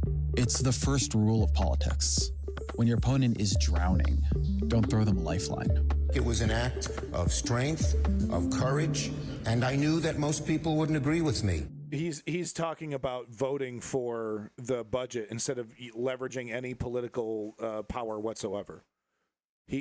That's how he self-characterized his action of pre-capitulation. Like, not even walking up to the battlefield. Like, literally just like sending your intern to go, like, we give up. Okay, we just thought I'd let you know we give up, and you win. Okay, bye. We're going to go home, take a nappy now. Of strength, of courage, and I knew that most people wouldn't agree with me. That's how he classifies And to these himself. three arguments, I thought there was a fourth. Democrats had not prepared for a shutdown. Latest news is that she's still resisting. And there's, Donald Trump is sicking the Supreme Court or whatever the fuck. But yeah, I haven't heard anything, quite frankly, Nova Writer. But she's not bending the knee. She's not capitulating, right? I'd give anything, to go back in time and replace Joe Biden with Lisa Cook, right? Anybody with a spine could make better decisions than Joe Biden. Fucking Weekend at Bernie's motherfucker could have made better decisions than Joe Biden. They'd not explained to themselves or to the public why they would be shutting the government down or what they wanted to achieve. They had no strategy. They had no message. They didn't have any clear demands. The one demand I did hear them discussing was that the spending bill needed more bipartisan negotiation. It was just unbearably lame and off-key. Oh, no, I love it. And so if you had forced me to choose at that moment, I love bipartisanship. I thought Schumer was probably right. It wasn't the time for a shutdown, in part because Democrats weren't prepared to win one. But that bill that passed back in March, funding the government, it runs out at the end of this month. And so now we're facing the question again. Should Senate Democrats partner with Senate Republicans to fund this government? And I don't see how they can. Not a single argument Schumer made then is valid now. First, Trump is not losing in the courts, not anymore. This is the story that no one is talking about, and that's that the Trump administration is on a major winning streak right now at the Supreme Court. Wow. On a recent episode, I asked the law professor Kate Shaw, what powers the recent set of Supreme Court decisions seem to grant Trump that Barack Obama or Joe Biden just didn't think they had. Here's her answer. I mean, I think refuse to spend money appropriated by Congress, remove heads of independent agencies protected by statute from summary firing, fire civil servants without cause, dismantle federal agencies. Also just the practices under the Constitution. They didn't think they had the power to use the power of the state to reward friends and punish enemies and engage in self-dealing and enrichment. That is a preliminary list, but I think it's a long one. Those powers Democrats were afraid of Trump getting, he's got them. Second, the scale of DOJ's assault on the government has shrunk. Trump and Elon Musk went through a very messy and very public breakup. But the real reason it didn't continue, I think, is that now it's Trump appointees running these agencies. They don't want their own agencies wrecked. And either way, the Supreme Court has already given Trump vast power to reshape the federal workforce in the way he chooses. He doesn't need a shutdown to do it. Third, the markets have settled into whatever this new normal is, at least for now. Trump's tariffs are unpopular, but what damage they've done to him politically, they've already done, or they're only going to do over time, as price increases squeeze Americans. Democrats cannot stand back and hope the markets are going to do their work for them. But something else has changed too. We are no longer in the muzzle velocity stage of this presidency, where Donald Trump is trying things and seeing what sticks. We are in the authoritarian consolidation stage of this presidency. Yeah. I want to be very clear about what I'm saying here. Donald Trump is corrupting the government. He's using it to hound his enemies, to line his pockets, and to entrench his own power. Welcome to the He is party, corrupting dude. it the way the Welcome to mafia the would party, corrupt the Ezra. industries it controlled. You could still, under mafia rule, get the trash picked up by cement. But the point of those industries had become the preservation and expansion of the mafia's power and wealth. This is what Donald Trump is doing to the government. This is what Democrats cannot fund. This is what they have to try to stop. Just in the last few months, we've watched Trump fire the head of the Bureau of Labor Statistics because he didn't like the jobs data. We watched him fire the head of the Defense Intelligence Agency. Iran's key nuclear enrichment facilities have been completely and totally obliterated. After the agency suggested that the administration's strike on Iran only set their nuclear program back by a couple of months. We watched Trump muse about firing Jerome Powell because he wanted interest rates lower. Powell, of course, being the chair of the Federal Reserve. And now we're watching him try to fire Lisa Cook, a Federal Reserve governor, for alleged mortgage fraud. We've watched Trump sick his government on Senator Adam Schiff. Just getting a pause in here for the DMCA, that's all. Just wanted a DMCA block because, you know, New York Times, they got their fucking lawyers all over the internet. And Attorney General Tish James of New York. Again, allegations of mortgage fraud. I'm going to note that this is not coming after the Trump administration conducted an exhaustive review of the mortgage documents of every person serving in the executive branch right now. This is just what authoritarian governments do. They have a lot of information, you look hard enough, and everyone has either done something wrong, or even if they haven't, you can cause them a lot of trouble by just saying they have. We've watched Trump suggest the FCC should pull the broadcast licenses for NBC and ABC. Because they are so biased and untruthful, an actual threat to our democracy. We watched the Trump administration force the resignation of a series of Republican prosecutors because they would not drop their case against New York Mayor Eric Adams. And the Trump administration seemed to have decided it'd be more convenient to have Adams in their pocket than defending himself in court. The Trump administration is weighing potential job offers for Mayor Adams. John Bolton became a critic of Trump's after serving in his first administration. No, I don't think he's competent to be president. I think that his political instincts are all about Donald Trump. A couple of weeks ago, Trump's FBI raided his house. I don't like John Chris Bolton, Christie, but the I think former that's New an Jersey accurate governor, assessment. criticized Trump on TV. Donald Trump sees himself as the person who gets to decide everything. He absolutely rejects the idea that there should be separation between criminal investigations and the politically elected leader of the United States. When I listen to Chris speak his hate, I say, oh, what about the George Washington Bridge? You know, he blamed other people, but he knew all about it. So no, I don't know if they want to look at it. It's not for me. If they want to look at it, they can. Trump has an enemies list, and he's using the power of the federal government to punish and harass his foes. And in my opinion, they're really corrupt and they're illegal. What they do is illegal. We've watched the Trump family invest heavily in crypto, starting its own coins and companies, and then use their political power and fame to hoover in investment. We've watched over the past few years as the Saudi and the Qataris and the Emiratis have made huge investments, billions of dollars, in Trump family businesses and crypto coins. In March, Forbes estimated that Trump's worth had more than doubled to more than $5 billion just over the past year. It pays to be king, just like Putin, Forbes wrote. Just like Xi. Pays to be king. We've watched Trump deploy the National Guard to Los Angeles. Assad. And then to Washington, D.C., with more cities expected to come under federal military occupation soon. You mind up on Chicago, though? Well, we're going in. I didn't say when, we're going in. We've watched masked ICE agents conducting raids all over the country, refusing to reveal their faces, badge numbers, or warrants. No, you can't! We've watched Trump systematically purge the government of inspector generals, of JAGs, of military officers, of federal prosecutors. Anyone who seems like they might stand in the way of his corruption or his accumulation or exercise of power. It is an astonishing fact that the January 6th rioters have been pardoned and dozens of the Justice Department lawyers who prosecuted them have been fired. You often hear this line, "This is how authoritarianism happens." No, this is authoritarianism happening. Look at Donald Trump in his Oval Office festooned with gold, his masked agents roaming the streets. Listen to these cabinet meetings where his appointees compete to lavish him with the kind of praise that would have made Fidel Castro blush. Disgusting. And there's only one thing I wish for, that noble committee finally gets its act together and realizes that you are the single finest candidate since the this Nobel Award was ever talked about to receive that reward.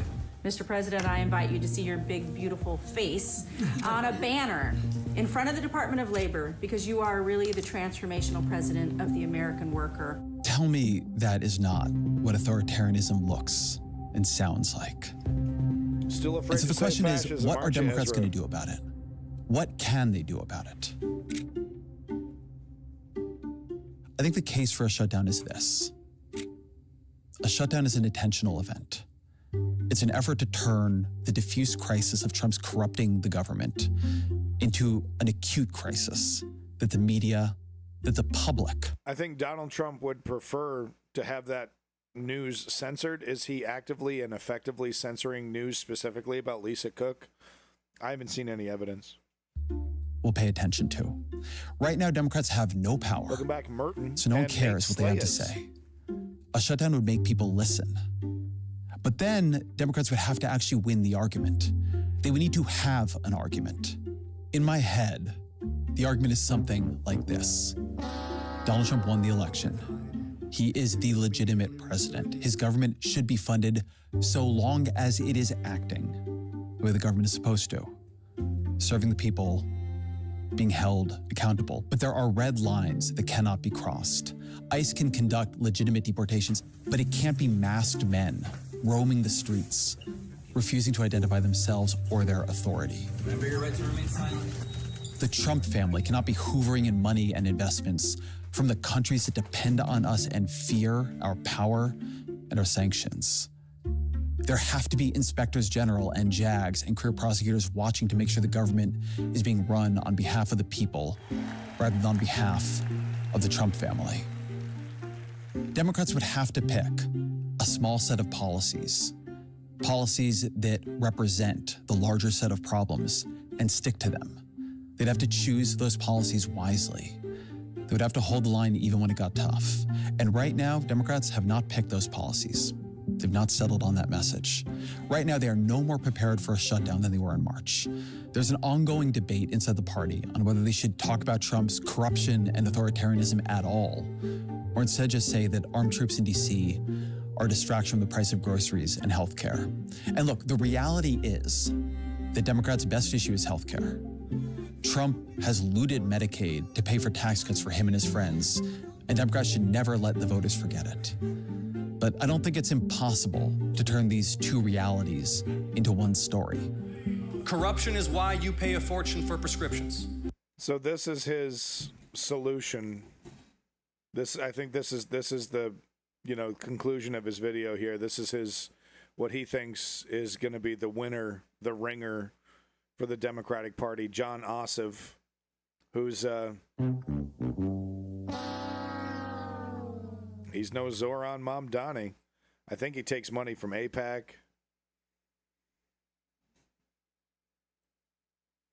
He's got some good rhetoric, but I think his record is bog standard neoliberal.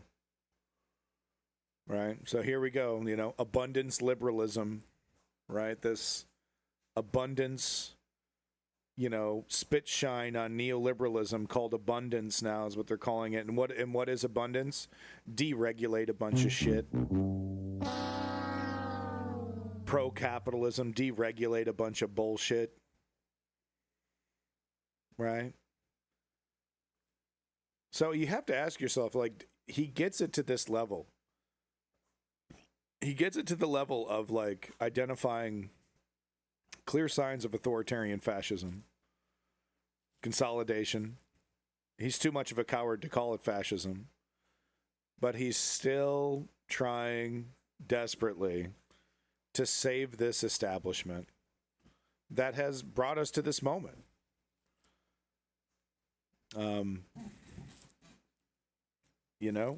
It's like, look, I get it. You don't want to be a communist. I get that. But, dude, you got to. It's weird. Maybe it's because it's like, well, this is where my money is. I've made my career off this. It's too frightening to throw it away at that level, to criticize it at that foundational level, because then I don't get to be New York Times. I don't get to be the Ezra Klein show. I don't get to be this. I don't get to be Ezra Klein if I'm not defending this neoliberal establishment. So what's the point? Corruption is why your insurance claim keeps getting denied. So Trump promised to attack a broken system. I get it. Ripe target. But here's the thing, he's a crook. And a con man. And he wants to be a king. Yes, the system really is rigged, but Trump's not unrigging it. He's re-rigging it for himself. I think that argument works. Look back, World War But 86. I am, to be clear, on the side of this debate that says Wonder Democrats Woman cannot 86. pretend this is a normal Republican administration and a normal political moment. They cannot ignore masked men in the streets, armed troops in the cities, billions of dollars of money going in the Trump family's pockets, an administration that spins off multiple scandals in a week that would have consumed other presidencies for years. If Democrats cannot make an issue out of all that, then they're screwed, and so are we. And you know what? We might be. Even if Democrats could agree on a message, do they have the messengers? Have Hakeem Jeffries and Chuck Schumer distinguished themselves this year as able to win an argument? Are they going to hold the line as national parks close down, as federal employees are furloughed, if checks stop going out the door, if flights are delayed because air traffic controllers aren't getting paid? I don't know that they will. We all want to pursue a bipartisan, bicameral appropriations process. It is absolutely the case Democrats could lose a shutdown. But whatever they're doing right now, it's not called winning. According to Gallup, the Democratic Party is polling at 34%, lower than Donald Trump, lower than the Republican Party. The lowest level in the decades that Gallup has been asking the question. What's happening here is that Democrats are so unpopular because their own side is losing faith in them. One flashing warning sign is fundraising. Democrats are just failing to This is frightening, actually. This is legitimately frightening. Raise money. The Democratic National Committee under Ken Martin has just been a disaster. At the end of June, the DNC had $15 million on hand, as compared with the RNC's $80 million. And it's just been consumed with infighting. That matters. Enthusiasm matters. The trust of your base matters. Democrats don't just need people to want them to win. They need people willing to help them win, make them win. The political scientist Russell Hardin made an argument I've been thinking about a lot. Power is a coordination problem. Everyone in society, every person, every institution is a node of coordination. The secret of society is people do what others do. Right. And so if you... So are you going to march in the streets for democratic socialism, Ezra? Are you going to use your time, your money, your clout, right, your celebrity to help democratic socialism, to help the Bernie bros, right? Can you find time? Can you pull away from your mansion long enough to get in the streets and join us, Ezra? Look at Democrats in Congress right now. The signal they're sending is to not take any risks. Everything is normal. Just wait for the election and hope for the best. Like I said, pinpoint laser beam accuracy on the problems of this neoliberal establishment. But at the end of the day, who's he carrying water for? I think both that strategy, but also sending that signal is a mistake. Dirty Crackhead, good to see you, buddy. The 2026 midterms are 14 months away. He's alive, folks. The machinery of the state is being organized to entrench Republican power through redistricting, to control information, to punish and harass enemies, to create a masked paramilitary force roaming the streets. Do you just let that roll forward and hope for the best? Pritzker is impressing me. I'll say that right now. We're going to cover Pritzker next, since that's kind of leads into it. We're going to talk about Pritzker next. I'm straight up impressed. I'm not going to tell you, I'm sure, Democrats should shut down the... Hey, DCH, I love to hear that. You keep pouring it out. You know, you get better by practicing. I keep telling myself about writing. It's like, I got to just do some writing. You got a lot of good ideas, but you got to just write. Just write some shit. So keep at it, crackhead. Love to see it. Government. I'm not. At the same time, joining Republicans to fund this government is worse than failing at opposition. Yes. That is complicity. Yep. Democratic leaders have had 6 months to come up with a plan. If there is a better plan than a shutdown, great. But if the plan is... Will you take a fundraising email? Maybe. Still nothing? Act normal and hope for the best? Then Democrats need new leaders. Well, WW86, you know, you might not be aware of Ezra Klein, but he's been towing the line for the neoliberal establishment his entire career. So this is like literally his sharpest criticism that he's ever made against his own side. And it's like, welcome to the fucking party, pal. You fucking goober. You've been wrong for decades about this shit. Yeah, exactly, B-Ree. Oh, sexually active in this motherfucker. So anyway, Daddy's home. We're going to get serious now. Adults in the room. Okay. Whatever you say, buddy. We'll see where that goes. Let's talk about Pritzker here, because this is actually really important. Pritzker has basically said ICE is not allowed to operate as law enforcement in Chicago. Right, like if he comes here, literally the only thing the Army is going to be allowed to do, like ICE will be allowed to operate and do immigration stuff. He won't be able to stop that, but the Army, like the National Guard and shit like that, they will not be allowed to police, not be allowed to set up checkpoints, and that's huge. Let's see if I can get to it. Here it is. Governor J.B. Pritzker says the National Guard will only be permitted to protect federal buildings if they enter Chicago, and that they are not allowed to perform law enforcement duties. That's actually legitimately fucking huge. Legitimately fucking huge, because if Donald Trump disobeys that, that's technically civil war. I mean, well, at the very least, it's technically the federal government going at war with Illinois, the state.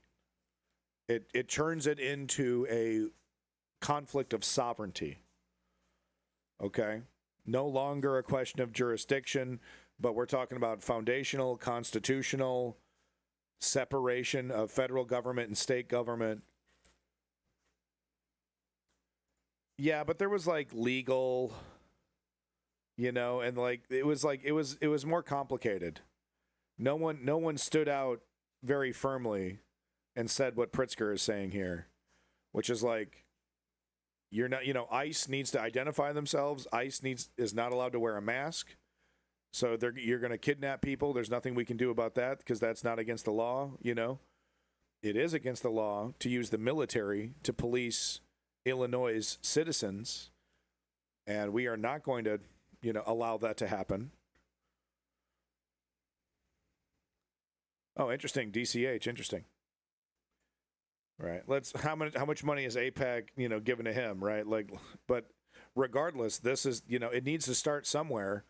And if Illinois is the place, Illinois is the place, and good for Pritzker, because it's got to start somewhere.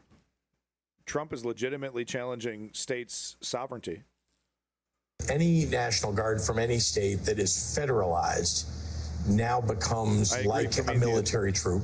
They should be arrested. They are not allowed to do law enforcement. They can come into the city, but they are restricted essentially to federal buildings, protecting federal buildings. If that's what they intend to do, that is legal. But they're not allowed to simply come into the neighborhoods and start, you know, imposing their will. There are laws against this. There is, in fact, unless there's some sort of insurrection, which there is clearly not, or, you know, an attack on the United States coming from a city, then these troops. Oh, Rebel Phoenix, yeah, AIPAC board member, huh? Yeah, exactly. Exactly. You know, like, this is what I'm talking about. We need to completely, foundationally, from the inside, primary all of them. So even Pritzker should receive a primary challenge from the left, like a vociferous and strong and stern, shameless push from the left. Because even if we lose, he starts sweating. He's like, oh shit, I better talk about single payer health care. I'm going to lose some fucking votes. That was a close one. Right? So we should attack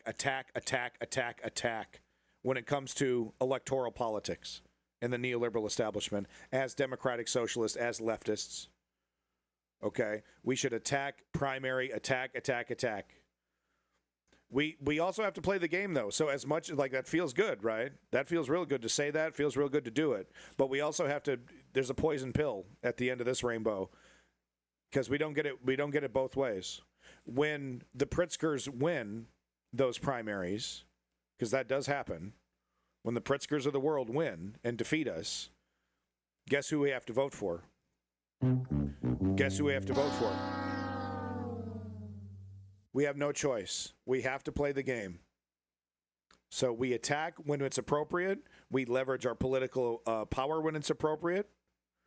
And we vote for the lesser of two evils when we have to.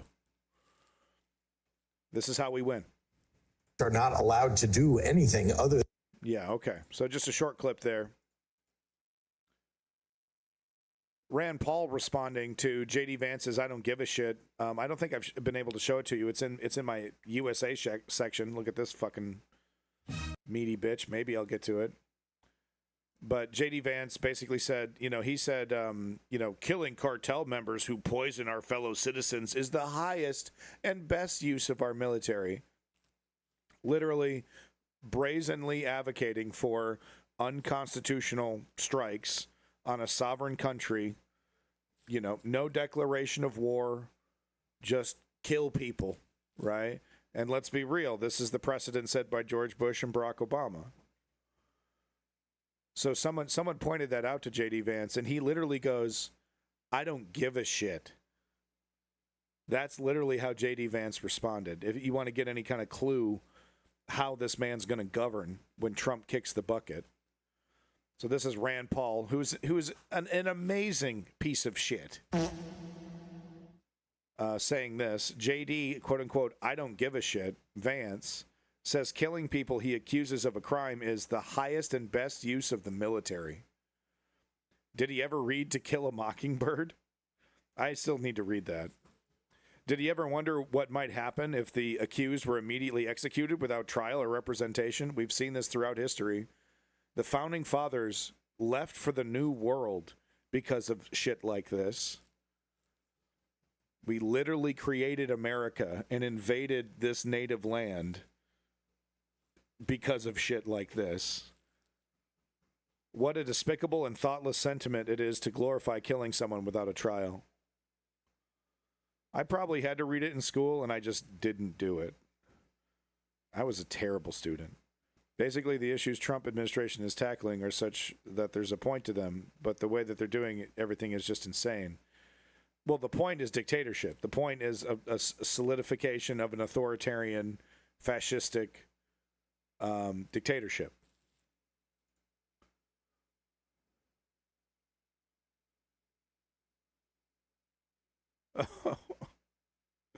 Okay, that's the Gaza stuff. Okay. So, I mean, it's really something else. What Trump is doing, like, read this headline. Trump's new law will limit payments to hospitals that treat low-income patients. So if you're a rural hospital and your clientele are poor people, you're going to get less money. Poor people don't deserve medical care. They're poor. They're literally disgusting. I'm going to enshrine my personal hatred for poor people into law. Executive order, making America great. Critics warn the change to Medicaid will particularly be harmful to rural hospitals struggling to stay afloat. So I don't have time to read it, but just pour it on. Just pour on the suffering. I just had a letter from the government demanding information whether or not my recent visit to a hospital was accident related or not to rule. So I mean they're plugging in AI, and I'm sorry to hear that, DCH, but they're plugging in AI, Palantir AI most likely, into all these systems and targeting the poor, targeting the most vulnerable immediately. Immediately, by the way, we're not hesitating for a second. We literally install, and then the first thing we do when we tell that AI to get cranking is target the poor, target the vulnerable, cut them out. They don't vote. They're not political. They're not informed, right? They don't, get them out of here. Get them out of here. People call Republican conservatism a death cult for this reason. Because when you really drill down to what they believe in people dying in the gutter. They believe that, superior people get the benefits of citizenship. Inferior people get the gutter. If it was up to them, they would bill the corpses for clogging the gutter. And it's like, oh, you're being hyperbolic. You're being hyperbolic. Am I? Am I really? Look who's in charge. Legitimate rapist pedophile. They've always largely been like this. It's just now the mask is completely off. 100% Promethean. If you really only need to follow this for a couple years for things to start clicking, like, no, evil is real. It's not like they're twisting their mustache, like Rocky and Bullwinkle, and like they're tying women to train tracks, for the sake of evil. Just like everybody, they're the hero in their own story. They have created Ayn Randian style, technocratic, Peter Thiel style. They've created a kind of pseudo-religious, pseudo-philosophical way to justify their avarice, to justify how much damage they're doing. They think, Peter Thiel thinks, like, this is going to be humanity's next step. Putting a microchip into everybody and, euthanizing you the moment you become, useless to the state.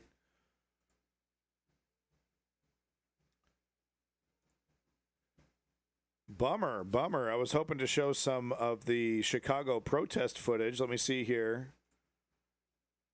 Right, here we go. Contorted fascism.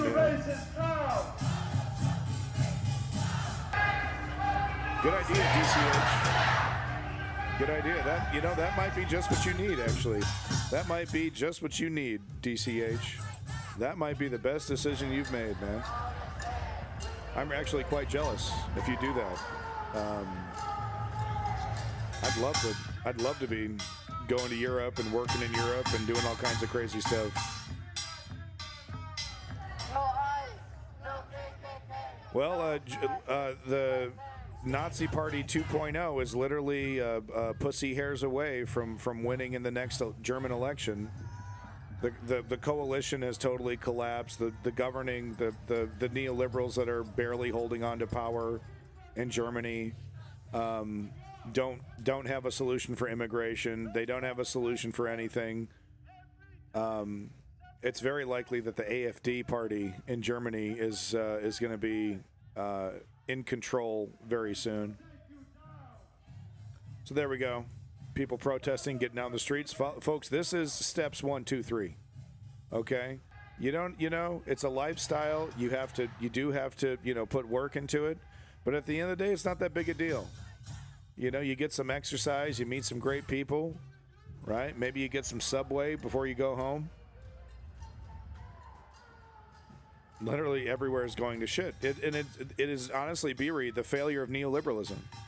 That it's all happening at the same time because it's these like once strong neoliberal pillars are being destroyed and crumbling.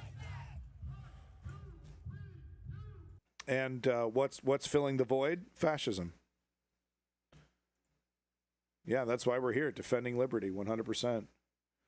So this is nuts. Apparently, this is the largest crackdown in American history. A Hyundai factory was targeted by ICE.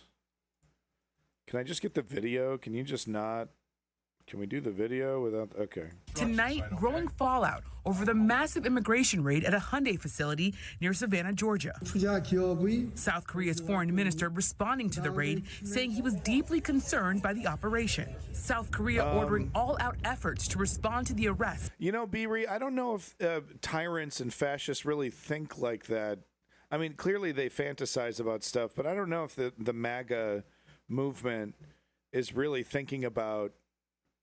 Well, I mean, you do hear comments from some of these conservatives about, the price of housing is going to go down. Traffic will no longer be clogged. Once all the immigrants are gone and MAGA has done its thing. But do they really have like a 1,000-year Reich like kind of image, like kind of idea about what them being in charge eternally forever? After this dictatorship is cemented. Like, do they even know what that looks like? I don't think they do. Including preparing to dispatch diplomats to the Georgia facility and to Washington. Indeed. DHS officials saying they arrested 475 workers, mostly South Korean nationals, the largest single-site enforcement operation in Homeland Security history. We are sending a clear and unequivocal message that those who exploit our workforce, undermine our economy, and violate federal laws will be held accountable. President Trump backing the raid. Well, we want to get along with other countries, and we want to have a great, stable So if I was Hyundai, the corporation, I would pull out all my operations from the United States immediately, right? I would just start that process of divorcing myself from this country. Force, but we had a lot of illegal aliens working there, so look, they're doing their job. And experts warning the raid could increase tensions between Seoul and Washington after South Korea pledged some $500 billion in U.S. investments. Yeah. This is going to have an impact on U.S.-Korean economic relations, and the question is this a major setback, or is this something that both sides can work through professionally? Hyundai saying none of those detained were directly employed by the company, and vowing to conduct its own investigation, adding it has zero tolerance for those who don't follow the law. Right. And tech giant says the convicted fucking felon pedophile. LG, which is based in South Korea and had 47 of its employees detained, announced it's suspending business trips to the U.S. Wow, those motherfuckers are straight up painted on there. I don't know how you ladies do it with the eyebrows. My shit would be looking goofy. U.S. Jose? No, that was Hyundai's statement. Oh. Interesting. Okay, I should maybe pay more attention. So yeah, we'll see what happens. Touch and go here, but I mean, I bet they are perfect. I 100% totally believe that, B-Ree. When the Christian churches start burning, her eyebrows look great. It's just like they were like totally painted on there, and it's like you got to be good at that. Like you got to be good at that. I literally don't touch my eyebrows. Like there's like birds and shit in there. Like I'm pulling sticks and stones and shit out of my eyebrows. When the Christian churches start burning, MAGA might wake up. It's predictable that things will... I doubt it, actually. I mean, honestly, these people are lifers. And they kind of always exist in democratic societies. People like this. Like anti-intellectual, religious, naive, easily fooled. We see their ilk, like, throughout history, right? Like Shakespeare, I bet, had characters that were like these people. Easily swayed by a carnival barker. They're all literally just going to kill each other. No, the problem is not going to fix itself, right? We need to be in the mindset that evil is eternal, that these people are going to live forever, they're never going to stop, and that they need to be arrested, they need to be, tried for their crimes. Kind of what's happening in South Korea with the president that attempted the coup, right? He's getting arrested. He's like, he doesn't get to stay in power. He doesn't get to just, because he wore a suit, because he was elected at one time, he doesn't get immunity from the law. It's never going to go away until we actively defeat it. And the only way to actively defeat it is through nonviolent direct political action. And the only way to succeed at nonviolent direct political action is by making that into a lifestyle, becoming a political activist. Yes, you. And it really is that simple. You want to defeat fascism, we must inspire people to resist. So this is, whatever, U.S. Open, who cares? But, they're, apparently they're complying but not complying. I don't know. There was a scene where, there were people cheering and booing, and apparently FIFA, or the U.S. Open, broadcasted it. Apparently Trump has been getting booed at the U.S. Open for decades, right? He's been attending the U.S. Open. It's like a rich status symbol kind of thing, right? So he's been attending the U.S. Open for a long time, and it's definitely not the first time he's been booed. I think even before his political career.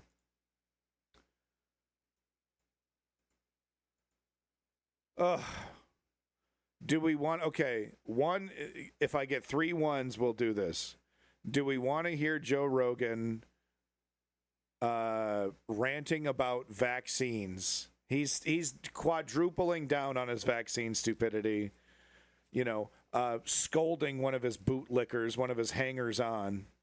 So give me a 1. If I can get 3 ones in the chat, we will listen to Joe Rogan 2. Okay, it doesn't look like you're gonna win, Joe. Anyway, the gist of this video. Okay, we won't watch it. The gist of the video, 69. The gist is that he's like literally like all the fucking myth. The autism, it causes autism, not true. All the stuff, like, we don't have to watch it, but. He just lies. And it's interesting that he's doubling down. Like, he has not learned his lesson. He's 100% doubling down. Well, B-Ree, I can tell you as a person who has a blind kid that may very well be autistic. When you have a kid, you have a bunch of dreams about your kid's potential. And you think about all the things that you're going to do with your kid.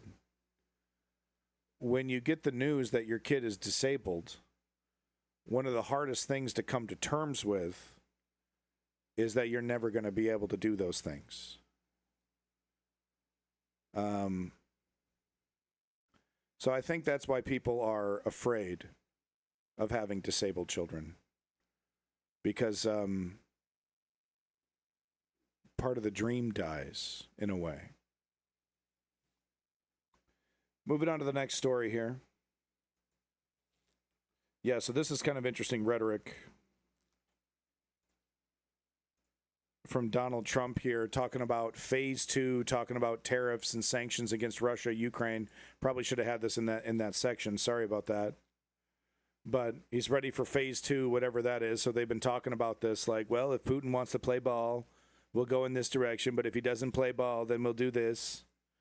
Which, quite frankly, is more than Joe Biden was able to do.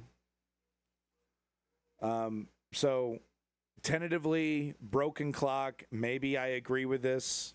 We'll see. He's said things like this in the past. Oh, we're going to do something. We're going to do something. And then he doesn't. I think he's a bitch for Russia. I think he still values what he thinks is a friendship with Vladimir Putin, legitimately. But I think he's also, like, his cold, cynical, snake-like nature is like, I'm getting fucked. I'm getting fucked over here, you know, by a cocky guy that thinks he's better than me. And I think it's kind of this war between these two realities in his head. So we'll see. I'll follow up on this, and we're not going to dig into it right now. It's all ambiguous right now. Nothing really too definitive. Talks of sanctions on this and that. So we'll see. We'll see if he actually nuts up. Interesting news out of Japan. All he ever does is gets on his knees. Takes him 20 minutes. But no, Japan PM Shirgu Itsuhiba resigns from top post, steps down as LDP president, and apparently one of the main reasons this resignation was predicted a couple weeks ago, maybe a couple months ago even, because of his failure to secure popularity for his party. So his party has lost a lot of votes. Kind of a Barack Obama situation. People don't like him. He hasn't really inspired anybody. Other parties are gaining or winning now, have higher majorities than this LDP. I don't know anything. Like, I know very little about Japanese politics. I really should know more. But apparently he's resigning, and someone else will take over. You know, we'll see. This might be relevant to us, because what we might see with a new PM is a new economic strategy, right? We might see Japan maybe selling bonds, or you know, aligning with China or India or Russia economically. We don't know what a new PM, what direction they might go in if they want to separate themselves from America.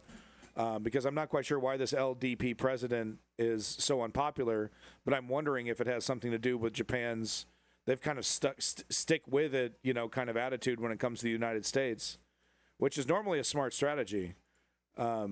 But it hasn't really been, you know, obviously right now it's a terrible strategy with Trump and his tariffs here. So with a new PM, we might see a new economic strategy. I'll let you know. Yeah, Nate. Yeah. Let's give him another 2 weeks. We'll iron this out. Think about it. Everyone can take a nap on it. Have a couple Diet Cokes on it.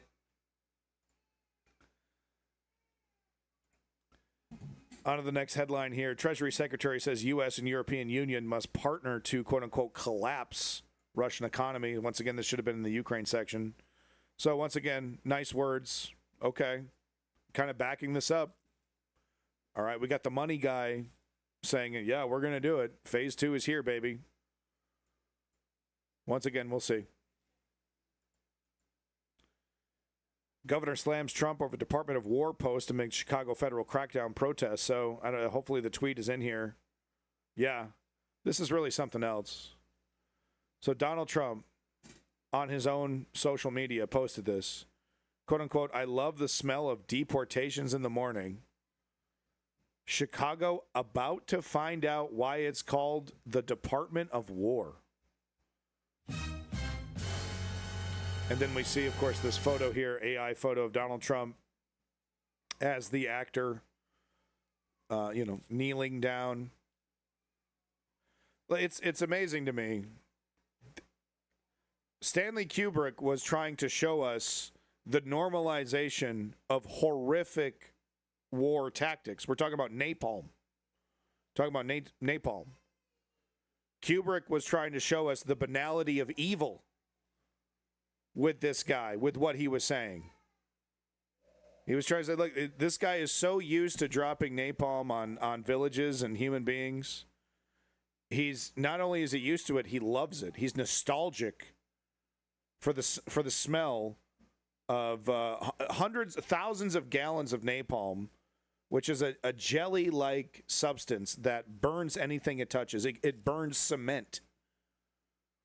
You know, so it burns if it lands on you, it burns the flesh off. We've all seen the famous photos. And Donald Trump is like, oh, that's me. That's me, bro. I'm him, the evil one. EU should absolutely ignore what comes from America at this point. 3 days later, they'll tell the opposite anyway. Big moves, like big decisions should be happening. And what do we have from these European leaders? A whole lot of, well, maybe we'll get someone better with J.D. Vance. We just wait it out. I don't know. I'm sorry, Coppola. Thank you, One True Tree. I always get those two mixed up. Francis, it's a Coppola movie, not a Stanley Kubrick movie. Sorry. I always get those two mixed up. Thank you, One True Tree, for that essential correction. By the way, watch the documentary about Apocalypse Now. I said Democracy Now. But the documentary about the making of Apocalypse Now is just as fascinating as the movie. One True Tree was 100% correct in that correction. I've made homemade versions of napalm with styrofoam and gas. It is no joke, sticky as fuck, burns forever. You know, it's interesting, Promethean, I did that as well when I was a teenager. We heard rumors that it was possible, mix gasoline with styrofoam, and sure enough, holy shit, homemade napalm. So here we go, MSNBC covering Pritzker, the Civil War. Apparently these guys have been doing a filibuster, a sit-in for 68 hours. They've been occupying, basically denying a quorum for a redistricting attempt, right? Just like in Texas, we're seeing, and all the stops pulled out, wildly illegal, wildly racist districting maps, right? That 100% disenfranchises people of color. It couldn't be more racist. Like if David Duke was drawing these maps up, you know, draws it in a big fucking swastika, basically. These guys are asked by MSNBC, where's the rest of your colleagues? And their excuse is so pathetic. It's basically, well, we all got a role to play. We all got a role to play. And of course, what are they talking about? The entrenched neoliberal establishment.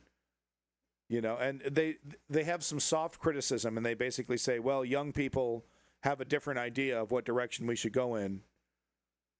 Right? So still unwilling to call these people out by name, still trying to like AOC capitulate, work within this system, hoping that it dies off. Meanwhile, Nancy Pelosi is, and like any other, like Chuck Schumer and whatnot, they're like trying to find Hakeem Jeffries who are going to keep their legacy alive and who they can install specifically into higher seats of power to keep people like this down. Right? What have I said before about neoliberals? Their number one job, the neoliberal DNC establishment, their number one job is destroy leftist progressivism. That's their number one priority.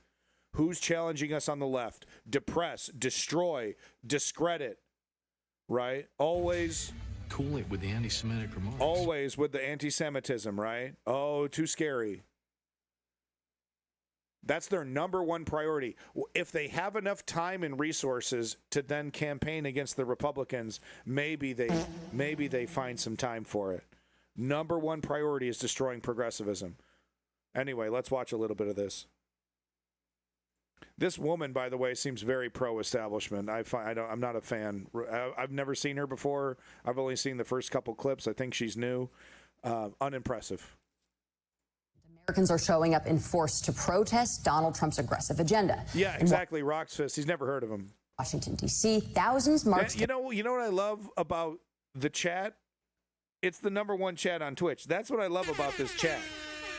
And you some informed motherfuckers over here. We got some smarty pants in this motherfucker. I wish I could. I wish I could, like, I don't know, reality TV style, put my chat up against any chat on Twitch, dude. Maybe like a mathematician or something, like a mathematician's chat filled with a bunch of like nerdy mathematicians.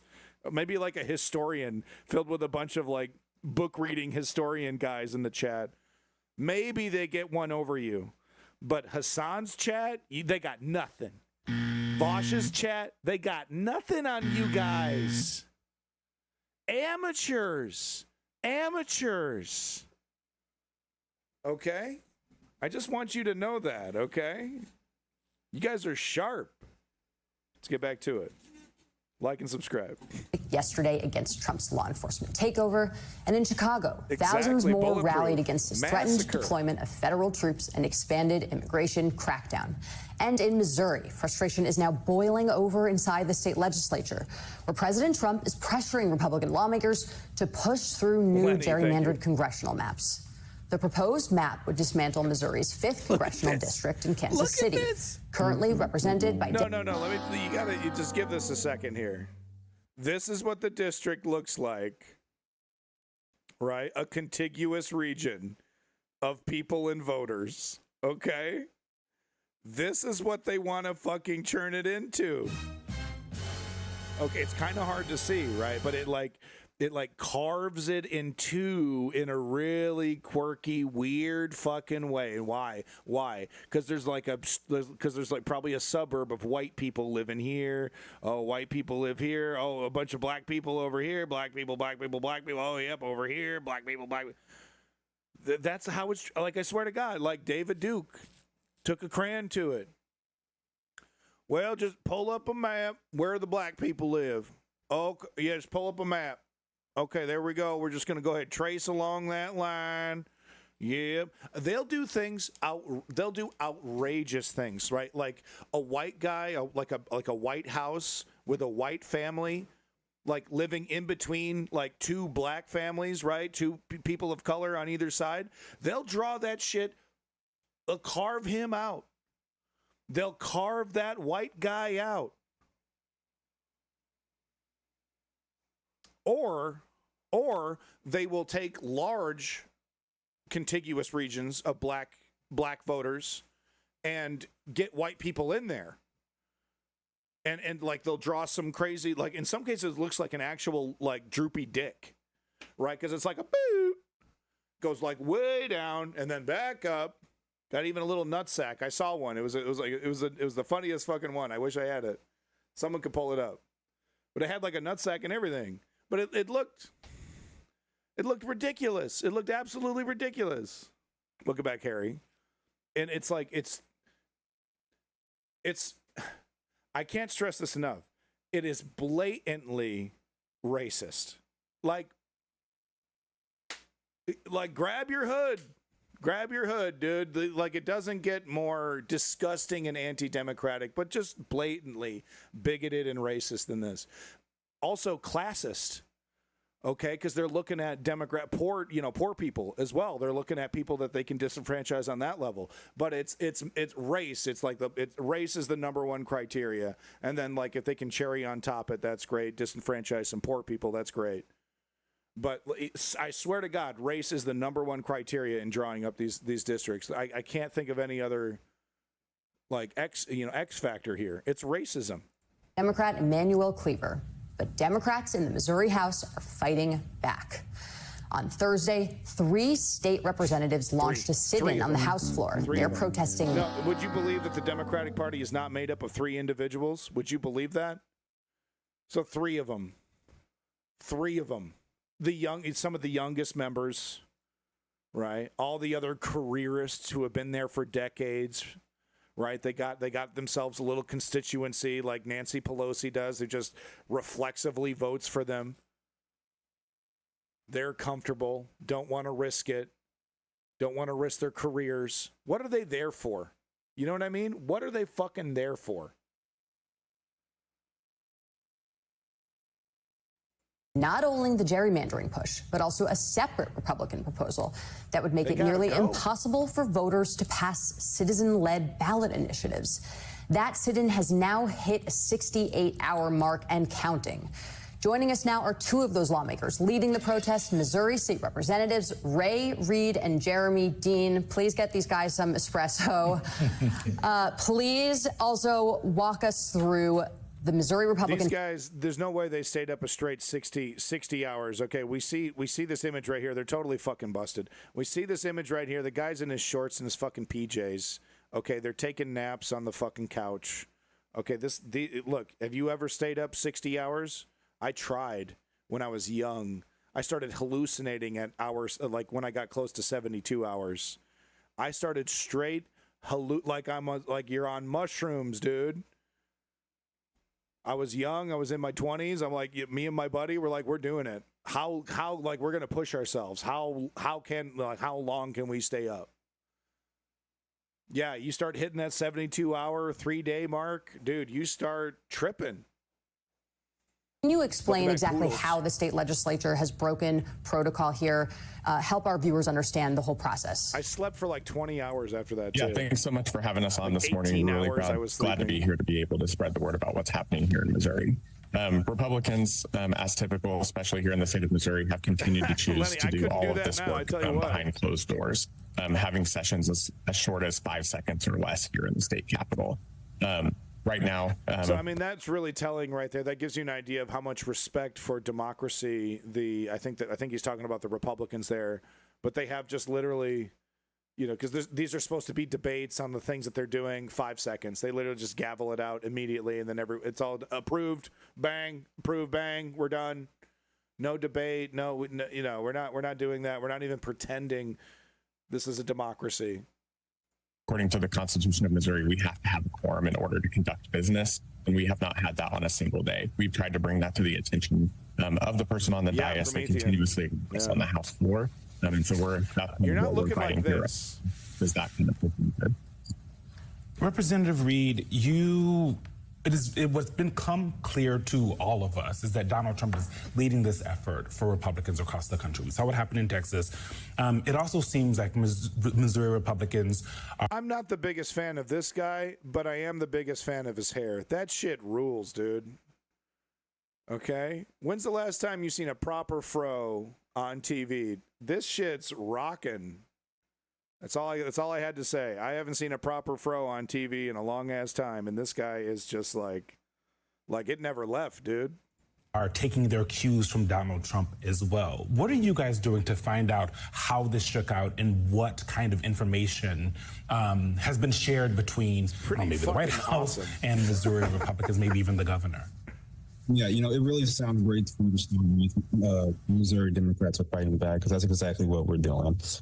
Just today, actually, we filed a sunshine request. I know it's a stereotype for white people to talk about black people's hair, but I haven't seen a fro in a while. I'm sorry. Okay, sorry. You know what? Cancel me. That's it.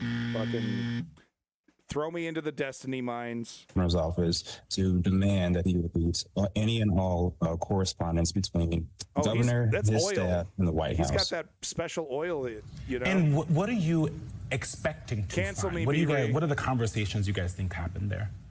I think it's pretty simple. President Trump tweeted, "Give me these maps." Then not too far after that, the governor produced some maps. So we're almost certain that this map wasn't drawn by anyone from Missouri. It was drawn exclusively by.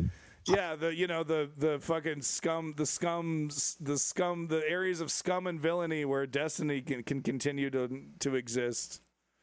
The Destiny Mines. When you get banished from all the other legitimate social medias and you just have whatever's left, Rumble or something. Politicians and backgrounds. White people shouldn't have froze. Can we be real? Okay. Justin Timberlake didn't pull it off. Bo Derek with the fucking braids didn't pull it off. White people should probably not do froze. That's what I'm saying. I don't know. Okay, wait a minute. I take it back. Yeah, Sex Pestiny, as Hassan calls him. No. There is one white guy who can do a fro, and he rocked it, and he absolutely blew the socks off of all fro wearers. Check it out. Eddie. Wait, is it SX Tricky? What do you mean? SSX, that is, yeah, that's the game. So there's your boy Eddie from SSX Tricky. Okay. Look at this. He had fro physics. He had fro physics. Okay. His fro had physics. Wait, not this. Maybe not this version. Maybe the later version. This just looks like a weird helmet. But in a later version of SSX, is this like the first one? This is SSX, right? Yeah, yeah. Oh, this is SSX 3? Where's my fro physics? Dude, okay, this is ridiculous. Eddie in SSX Tricky has fro physics. Okay, here we go. There we go. You see, look at the fro moving. Look at that bad boy. Look at that beautiful son of a bitch. Oh, yeah. Oh, no, come on. It's more Eddie. No pause screen, please. Oh, come on with the pause screen. So white guys can do a fro, but you look. Okay, so this is what we've learned. This is what we learned. If you're a white guy and you're gonna do a fro, you also need to be an Olympic level snowboarder. So that's all. There we go. Problem solved. Fro physics. They cut them out in SSX 3. They cut the fro physics out. What do you think? What are you thinking? Holy shit. DOT rated? Yes. And I want to pull up the numbers here because some recent polling from the DCCC shows that a plurality of Missouri voters oppose this partisan redistricting. Okay, yada, yada, yada. You get the point. They're not going to stop it. The redistricting is going to happen. They did their three of them did a little theatrics, which is better. It's better than nothing, but it also isn't enough to defeat this fascist dictatorship. Let's be real. So, yeah, I mean, a little 5 seconds of, okay, there you go. And like I said, I watched this whole clip, and their criticism for their own party was tepid at best. All right, let's get into the horrors of Gaza really quick. I just have three videos here. Israel has apparently been ramping up their intentional destruction of high-rise buildings in Gaza City. Basically, completing the project of creating a scenario for the Palestinians where there's literally no point in coming back. You don't have graveyards. Anybody who owned a home, you don't own it anymore. It's rubble. And this to me is just them mopping up, right? They're like, you're never coming back to Gaza City. All standing buildings are going to be demolished. Apparently, these most recent bombings, they are warning civilians with knock bombs. Basically, they do a knock bombing, a smaller explosive that just explodes on the roof, but scares the hell out of everybody in the building, and everybody gets out. And then 5 minutes later, this is what happens to the entire building. And by the way, there's people all around. Okay, people absolutely get killed. Shrapnel and shit flies out. You get a 100-pound chunk of cement slamming into your face. Okay.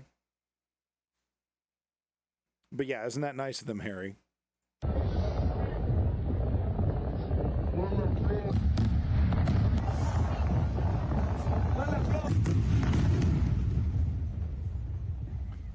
Yeah, and I don't know if you could tell, but this is, these are not bunker busters that are coming down. This is more conventional stuff that's coming in at an angle here. So anybody that's over here, anybody that's like in that blast radius is dead. Men, women, and children fucking annihilated.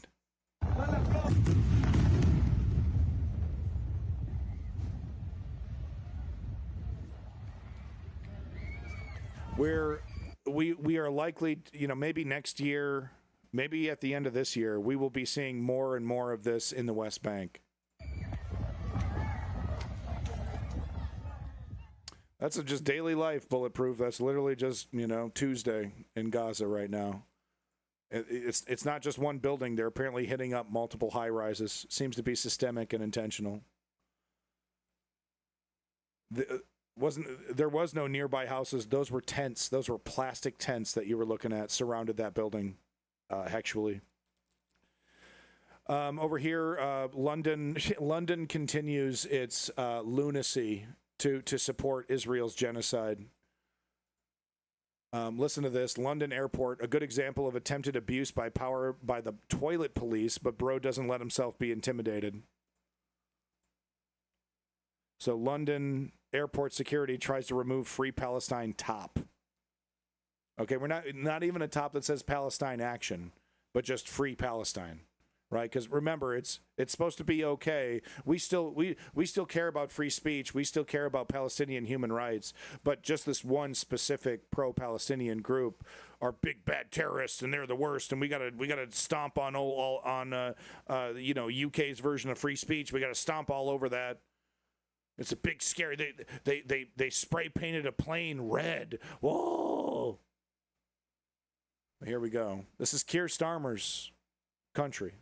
So if I had like an Israeli flag, would you have told me to take it off? Just so now I'm filming because. You film me all your life. Right, I'm asking you if you'll remove your sweatshirt in here. You want me to take this off? Right. It's a terrorist symbol. Very politely. I'll cause you any very, very politely asking you to dehumanize an entire population. To take my... Because I work for the airport. It says Free Palestine. Yeah. What's wrong with that? I'm asking you to take it off. Yeah, but why? What's wrong with it? What's wrong with it? Oh, I don't want to get political, but I'm absolutely going to tell you to take that off. And the person in the sweatshirt makes a great point. What if it was an Israeli flag? Would you be doing this to me? I have no opinion on any of this. Policy. Where does it say you can't wear? Yeah, where's what policy? Where's it say that? Argue it. Because it looks exciting. No, bust out the rule book. Show me where it says I can't wear this. Yeah, bust out the rule book. I'm being polite. I know you're being polite. I really want you to get your flight. I don't want to detain you here. Authoritarianism. They love to weaponize tone. I'm being very polite when I'm stomping all over your rights and all over speech. I'm being very polite when I'm doing this incredibly tyrannical thing. Detain me. Yeah, stop if you're gonna say that I can't wear this, you're gonna have to show me. Central Ambassador for. So this is the London airport. Refusing to remove his sweatshirt. Yeah. So if I had like an Israeli flag, would you have told me to take it off? You're not gonna answer now, are you? Yeah. No problem with Israeli flag. Yeah, that's fine. No worries. Yeah, that's fine. No worries. We'll just make a note. Now remember this. Could you imagine? You're on your way to your flight, going through security, right? Look at the smirk on his face too. Look at the fucking smirk on his face when he hears that from his manager. Yeah, whatever. We'll just make a note. Potential terrorist. Yeah, he'll get an extra pat down at security. Lovely. Worries, we'll just make a note and is that what he said? Saying childish things. Hilarious. Don't do that again, yeah? Stupid. Absolutely. I mean, bro, I'd be feeling good about that. Bro, I'd be feeling so good about that all month. All month. Okay, I'd be feeling so good about that, dude. Total victory. Total Karen victory, dude. Annihilation. Oh, that was great. Don't do that again, huh? Stupid. Okay, Hamas member. We'll just make a note. Pretty telling right there. We'll just make a note. No. Hamas member. So here's a little France 24 coverage of what I was talking about, what I was showing you earlier about the intentional raising of high-rise buildings in Gaza City. And like I said, the strategy is very clear. Gaza is over. And it's really just a debate about what do we do with the 1.5 million people, right? They're actively, as we speak, securing territories in Africa to do just that, you know, working with warlords and other fucking scumbags. So, you know, yeah, sure, dump 1.5 million. I don't care. I don't take care of my current 3 million people. I don't give a fuck about it. They got to dig their own wells. They don't have running plumbing. I've been in charge for 50 fucking years. They don't even have fucking running toilets. Yeah, dump another 1.5 million into the fucking desert. I don't even give a shit. You're going to give me money, right? Oh, yeah, go crazy. Yeah, they fend for themselves anyway. They're eating flies and eating the fucking grass. Uh-oh, okay, that was just Restream. I'm still here. Oh, I thought it was banned. 30 viewers? Holy shit. Well, and thank you for all the follows. If I've missed your follow, I see the follow count's gone up as well. My Restream screwed up there for a second. I thought I got banned. But no, seriously, like, you know, Israel, like, as we speak, is negotiating with like, Uganda was one of them, I think, and there's another one I think they're looking at, to just, like, you know, have a place to exile these people, dump them into a fucking arid desert, literally. And just, you know, let the rest of the world figure it out, right? Let all the aid agencies that they haven't let into Gaza, let them go. You know, they're not going to have any control over these regions. They're just literally going to dump human beings. Maybe Egypt, I don't know. They're working. They're setting up like I've reported on. There's negotiations with at least, I think, 2 African countries inside Africa, right? I think. But either way, like I said, the main point here is that the only question is, what do they do with the people? Ben-Gvir and Smotrich want to fucking kill everybody. Straight up. They want to put a gun to the entire population and say, get on the plane, this is your last chance, or we murder you right where you stand. Smotrich literally made a video saying that almost exact ultimatum, word for word. We're going to either you're going to voluntarily migrate, or you're going to get killed. You will be murdered. That's what Smotrich made that video about like 2 months ago. So the only debate is, what do we do with the people? Now, Bibi Netanyahu's like, let's not make any more enemies than we have to, and let's just exile them. And, you know, but he seems to be gung-ho on the West Bank. I don't think he has much of a choice. If he's not gung-ho on the West Bank, Smotrich and Ben-Gvir are right there to say he's not doing enough to protect Israel. And it works. It works. Outside of the hostage shit, everyone loves what's happening to the Palestinians in Israel. In as many days, Israel flattened a high-rise building in Gaza City.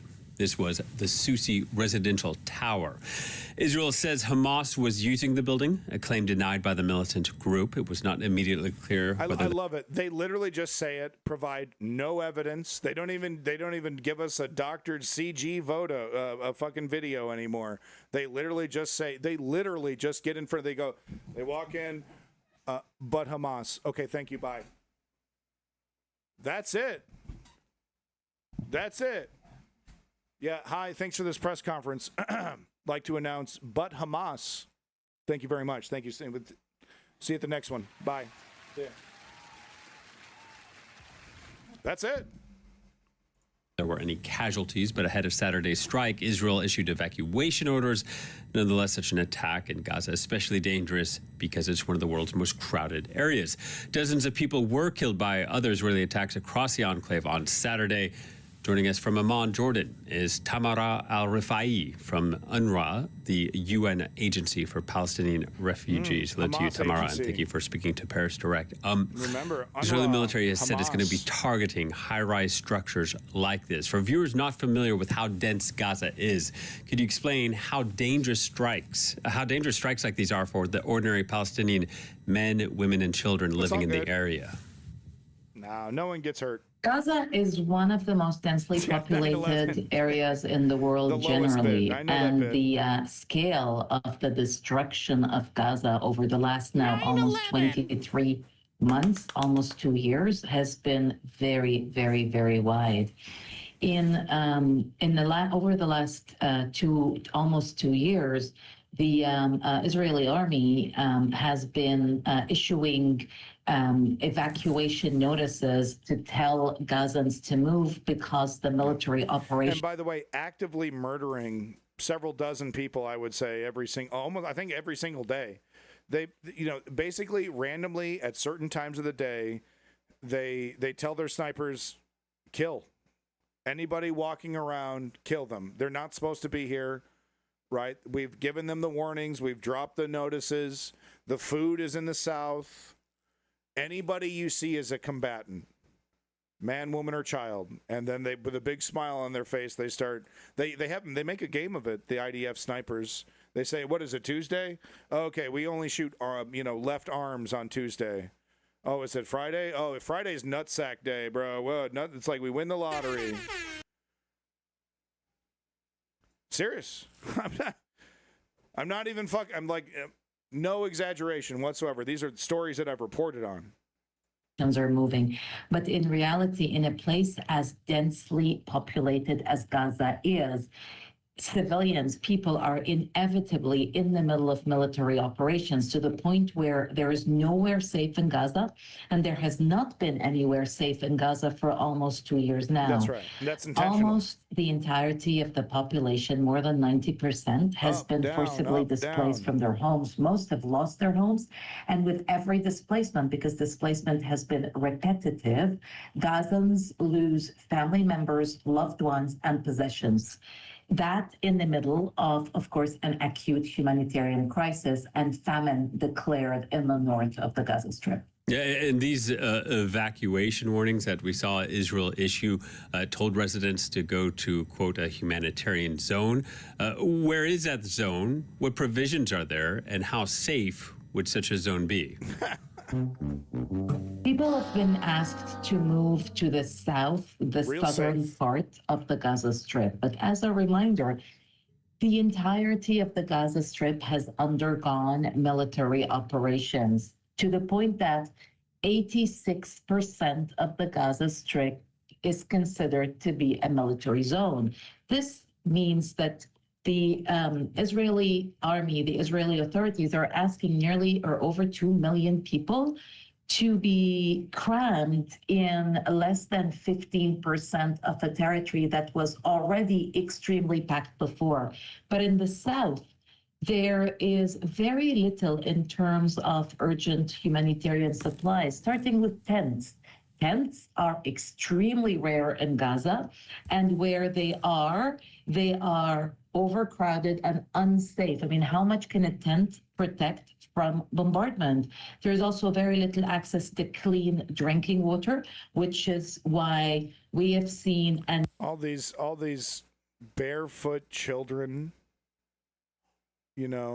crawling around this incredibly dangerous debris.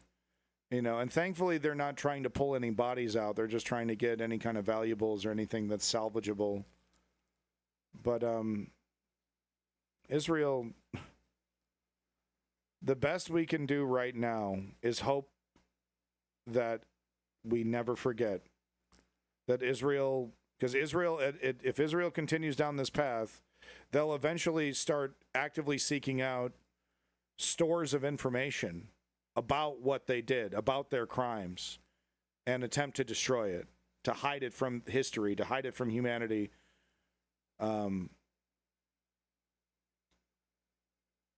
At the very least, we should never forget what happened, what's happening here. At the very least. Can we even get that? A memory. Access to clean drinking water, which is why we have seen a spreading of waterborne diseases, including diarrhea.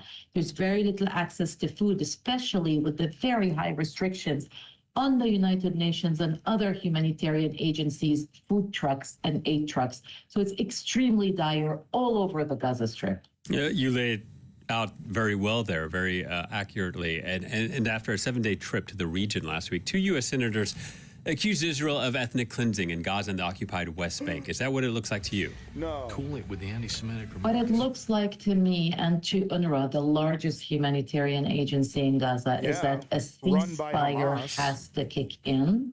The hostages have to be released. A flooding of humanitarian assistance, food, medicines, and other urgent supplies, including hygiene kits for women, have to go in.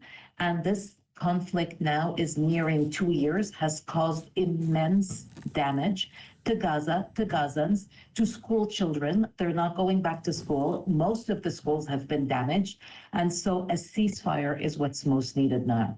Yeah, Hamas says it's ready for a deal. But if you look at what Israeli officials are saying, it seems to be something else. Israeli Defense Minister Israel Katz. They did the usual thing. Hamas surprisingly actually agreed to something that no one expected them to. And that left Israel scrambling to inject a poison pill. And then, of course, swiftly blame Hamas. Oh, yeah, well, we would have done it, but Hamas isn't promising unicorns. And, we really wanted those unicorns. So it's right back to it. It's right back to it. Mainstream media still pretends. I literally, I swear to God, I think this week or last week, I heard a mainstream media news segment talk about the fucking 2-state solution. Israel is going to pull them along by the nose until the final Palestinian is kicked out of the country. Sharing images of these buildings collapsing in Gaza City, appearing to celebrate the intensification of the military campaign, declaring, quote, now the gates of hell are opening. For you, is Israel operating in a way that is assuming in advance that the peace talks will fail? They sabotage them. It's difficult for me to know what Israel's calculations are, but as a representative of the largest aid agency, and as we run up, this is a run up towards the UN General Assembly, which is a moment where world leaders come together and discuss. Apparently, Taylor Swift's new husband, he's a little pocket MAGA, he's a little shadow MAGA. Taylor Swift staying nice and quiet. Don't want to hurt that career. Ways to bring peace to the world. This is really a moment to push for a ceasefire. It's really a moment to remind of the huge impact, humanitarian impact of this conflict on Gazans, but also on the families of the hostages. So this is really a moment to call again, not just the UN, but also. I assume this is right after the blast, right after the building is collapsing. And yeah, the footage starts off with I think this is a man bringing a small child into the building. Gazans, but also on the families of. Yeah, it's like a father bringing his child into the building. Humanitarian impact of this conflict on Gazans, but also on the families. Oh, that was a guy in a wheelchair, actually. That was a dude in a wheelchair. Hostages. So this is really a moment to call again, not just the UN, but also international civil society, international non-governmental organizations, the media, to call. I don't know. I don't mean to shit on Sally Struthers. Maybe she is a strong advocate for Palestinians, but the point is made, though. Like, if you have time and you have money and you have clout, you don't have an excuse. You have zero excuse not to act. And here we are. Like, this is the moment of our time. You can speak out against fascism, authoritarianism, against genocide, apartheid, and you just stay quiet through it all in your little mansion, with your little pile of money. Okay, right? I hope you're not religious. For a ceasefire and to call for the humanitarian access for the UN and for other people. Ticket to hell. Yeah, and on that last point, at the start of the year, UNRWA was banned by Israel. What's the agency been doing since then, and is there any communication with the Israeli government? Okay, so we don't need to get into this part, right? Whatever, right? Nothing, nobody, nothing is the answer. Galaxy swirl the night. I don't want lyrics.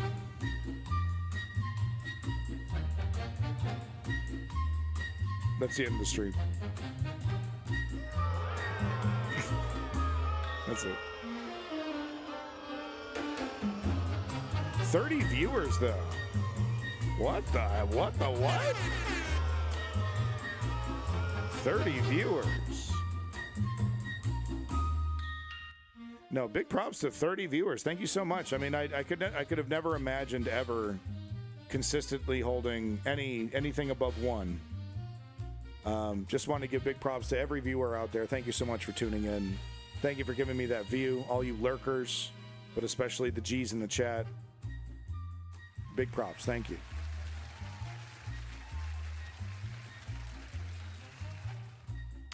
Extra special props going to Hexually Active, Lenny, Rock's Fist, B-Ree, Elaney. Thank you, Elaney, for coming in. Promethean Rebellion. Always wonderful to see you. Bulletproof Bullet, WW86, your boy Harry Haas, Panda Nihilism. I should maybe set up some way for you to give me donations, but I'm holding true to this. I'm not going to set up a PayPal donation thing until I get like 100 viewers or something. I'm not going to beg for money from like the same regulars coming in, right? It's like, okay, now's the time for you to give me money. It's like, okay, no. Kralazanda with big props. Thank you for coming back. Poodles rule. You only had one thing to say, unfortunately. Maybe you had to go. One True T. Thank you so much once again for that correction.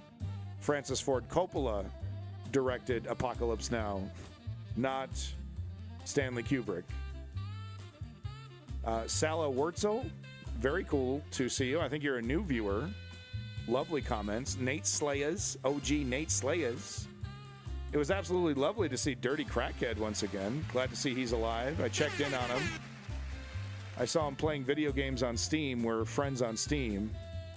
And I was like, bro, are you still alive? People were asking about you, bro. So he's doing all right. Good to see Dirty Crackhead. Moving on, moving up. He's going to go to Europe. Love to see it. Love to see it. Everyone should travel. It's very important to travel. Even if you don't travel to Europe, travel outside of your town, outside of your city. You know, big props to Female Eunuchs. Thank you for coming back.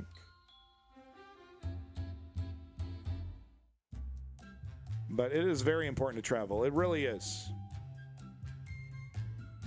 You got to see the forest from the trees. You got to check out the forest a little bit.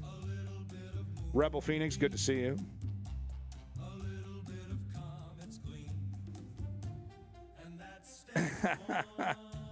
Thank you, Quick Double Tap. We do have a YouTube. If anyone wants the YouTube, let me know.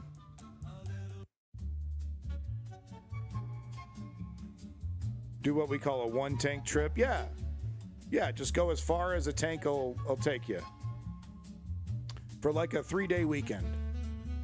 You know, preferably longer than that though. You really need like a week. Spend a week in a place. Get settled in, right? Find a nice Airbnb with a porch. Something like that. Trust me. Trust me. Just trust me. Camping. Camping's a pain in the ass though, right? You don't have to push yourself. Bring a nice book and your Netflix subscription. Rent an Airbnb and just plop down in some place you've never been in your life. Trust me. Big props to German Cow. Always good to see you. Merch would be dope. I used to have merch. Lenny bought a bunch of it. Lenny bought a bunch of my merch. So, okay. You know what? I've been putting off an upkeep stream for quite some time. I've been really lazy. I'll work it into the schedule. After October, I'm going to spend several dozen hours off stream making the stream better. Merch, donations, maybe. Probably not. Not until I get 100 viewers. New scenes. I have new ideas.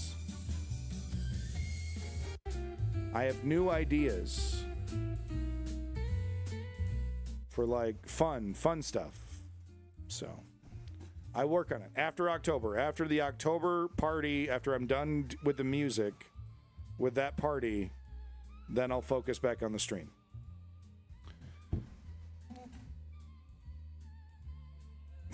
I'm so happy to see everyone talking about traveling instead of my stupid stream. All right, everybody. Peace in that motherfucking Middle East. Glory to the Ukrainian democracy. Let's not forget that 3-step program. Step 1, we inform ourselves. Step 2, we sign up and show up. And step 3, we put in the work. We turn nonviolent, direct political action into a bit of a lifestyle. This is the only way we're going to defeat fascism. The alternative is having Ted Cruz tell you what to do with your, fun bits. Right? It's J.D. Vance telling you what you can and can't do with anything in your life. What you can watch, what you can teach your kids, what religion you can have. That's the alternative to fighting. You tell me which one's easier. Right? Which one's easier? Acquiescing to fascism, having it mold you into its shape, or living free? Peace in that motherfucking Middle East. Thank you once again, a quick double tap. And everybody else in there, thank you for that 30 viewers. You guys kick ass. Space Age Cha-Cha, folks. Call your mother. Incredulous buffoon, sorry we missed you. Promethean Rebellion, free Palestine.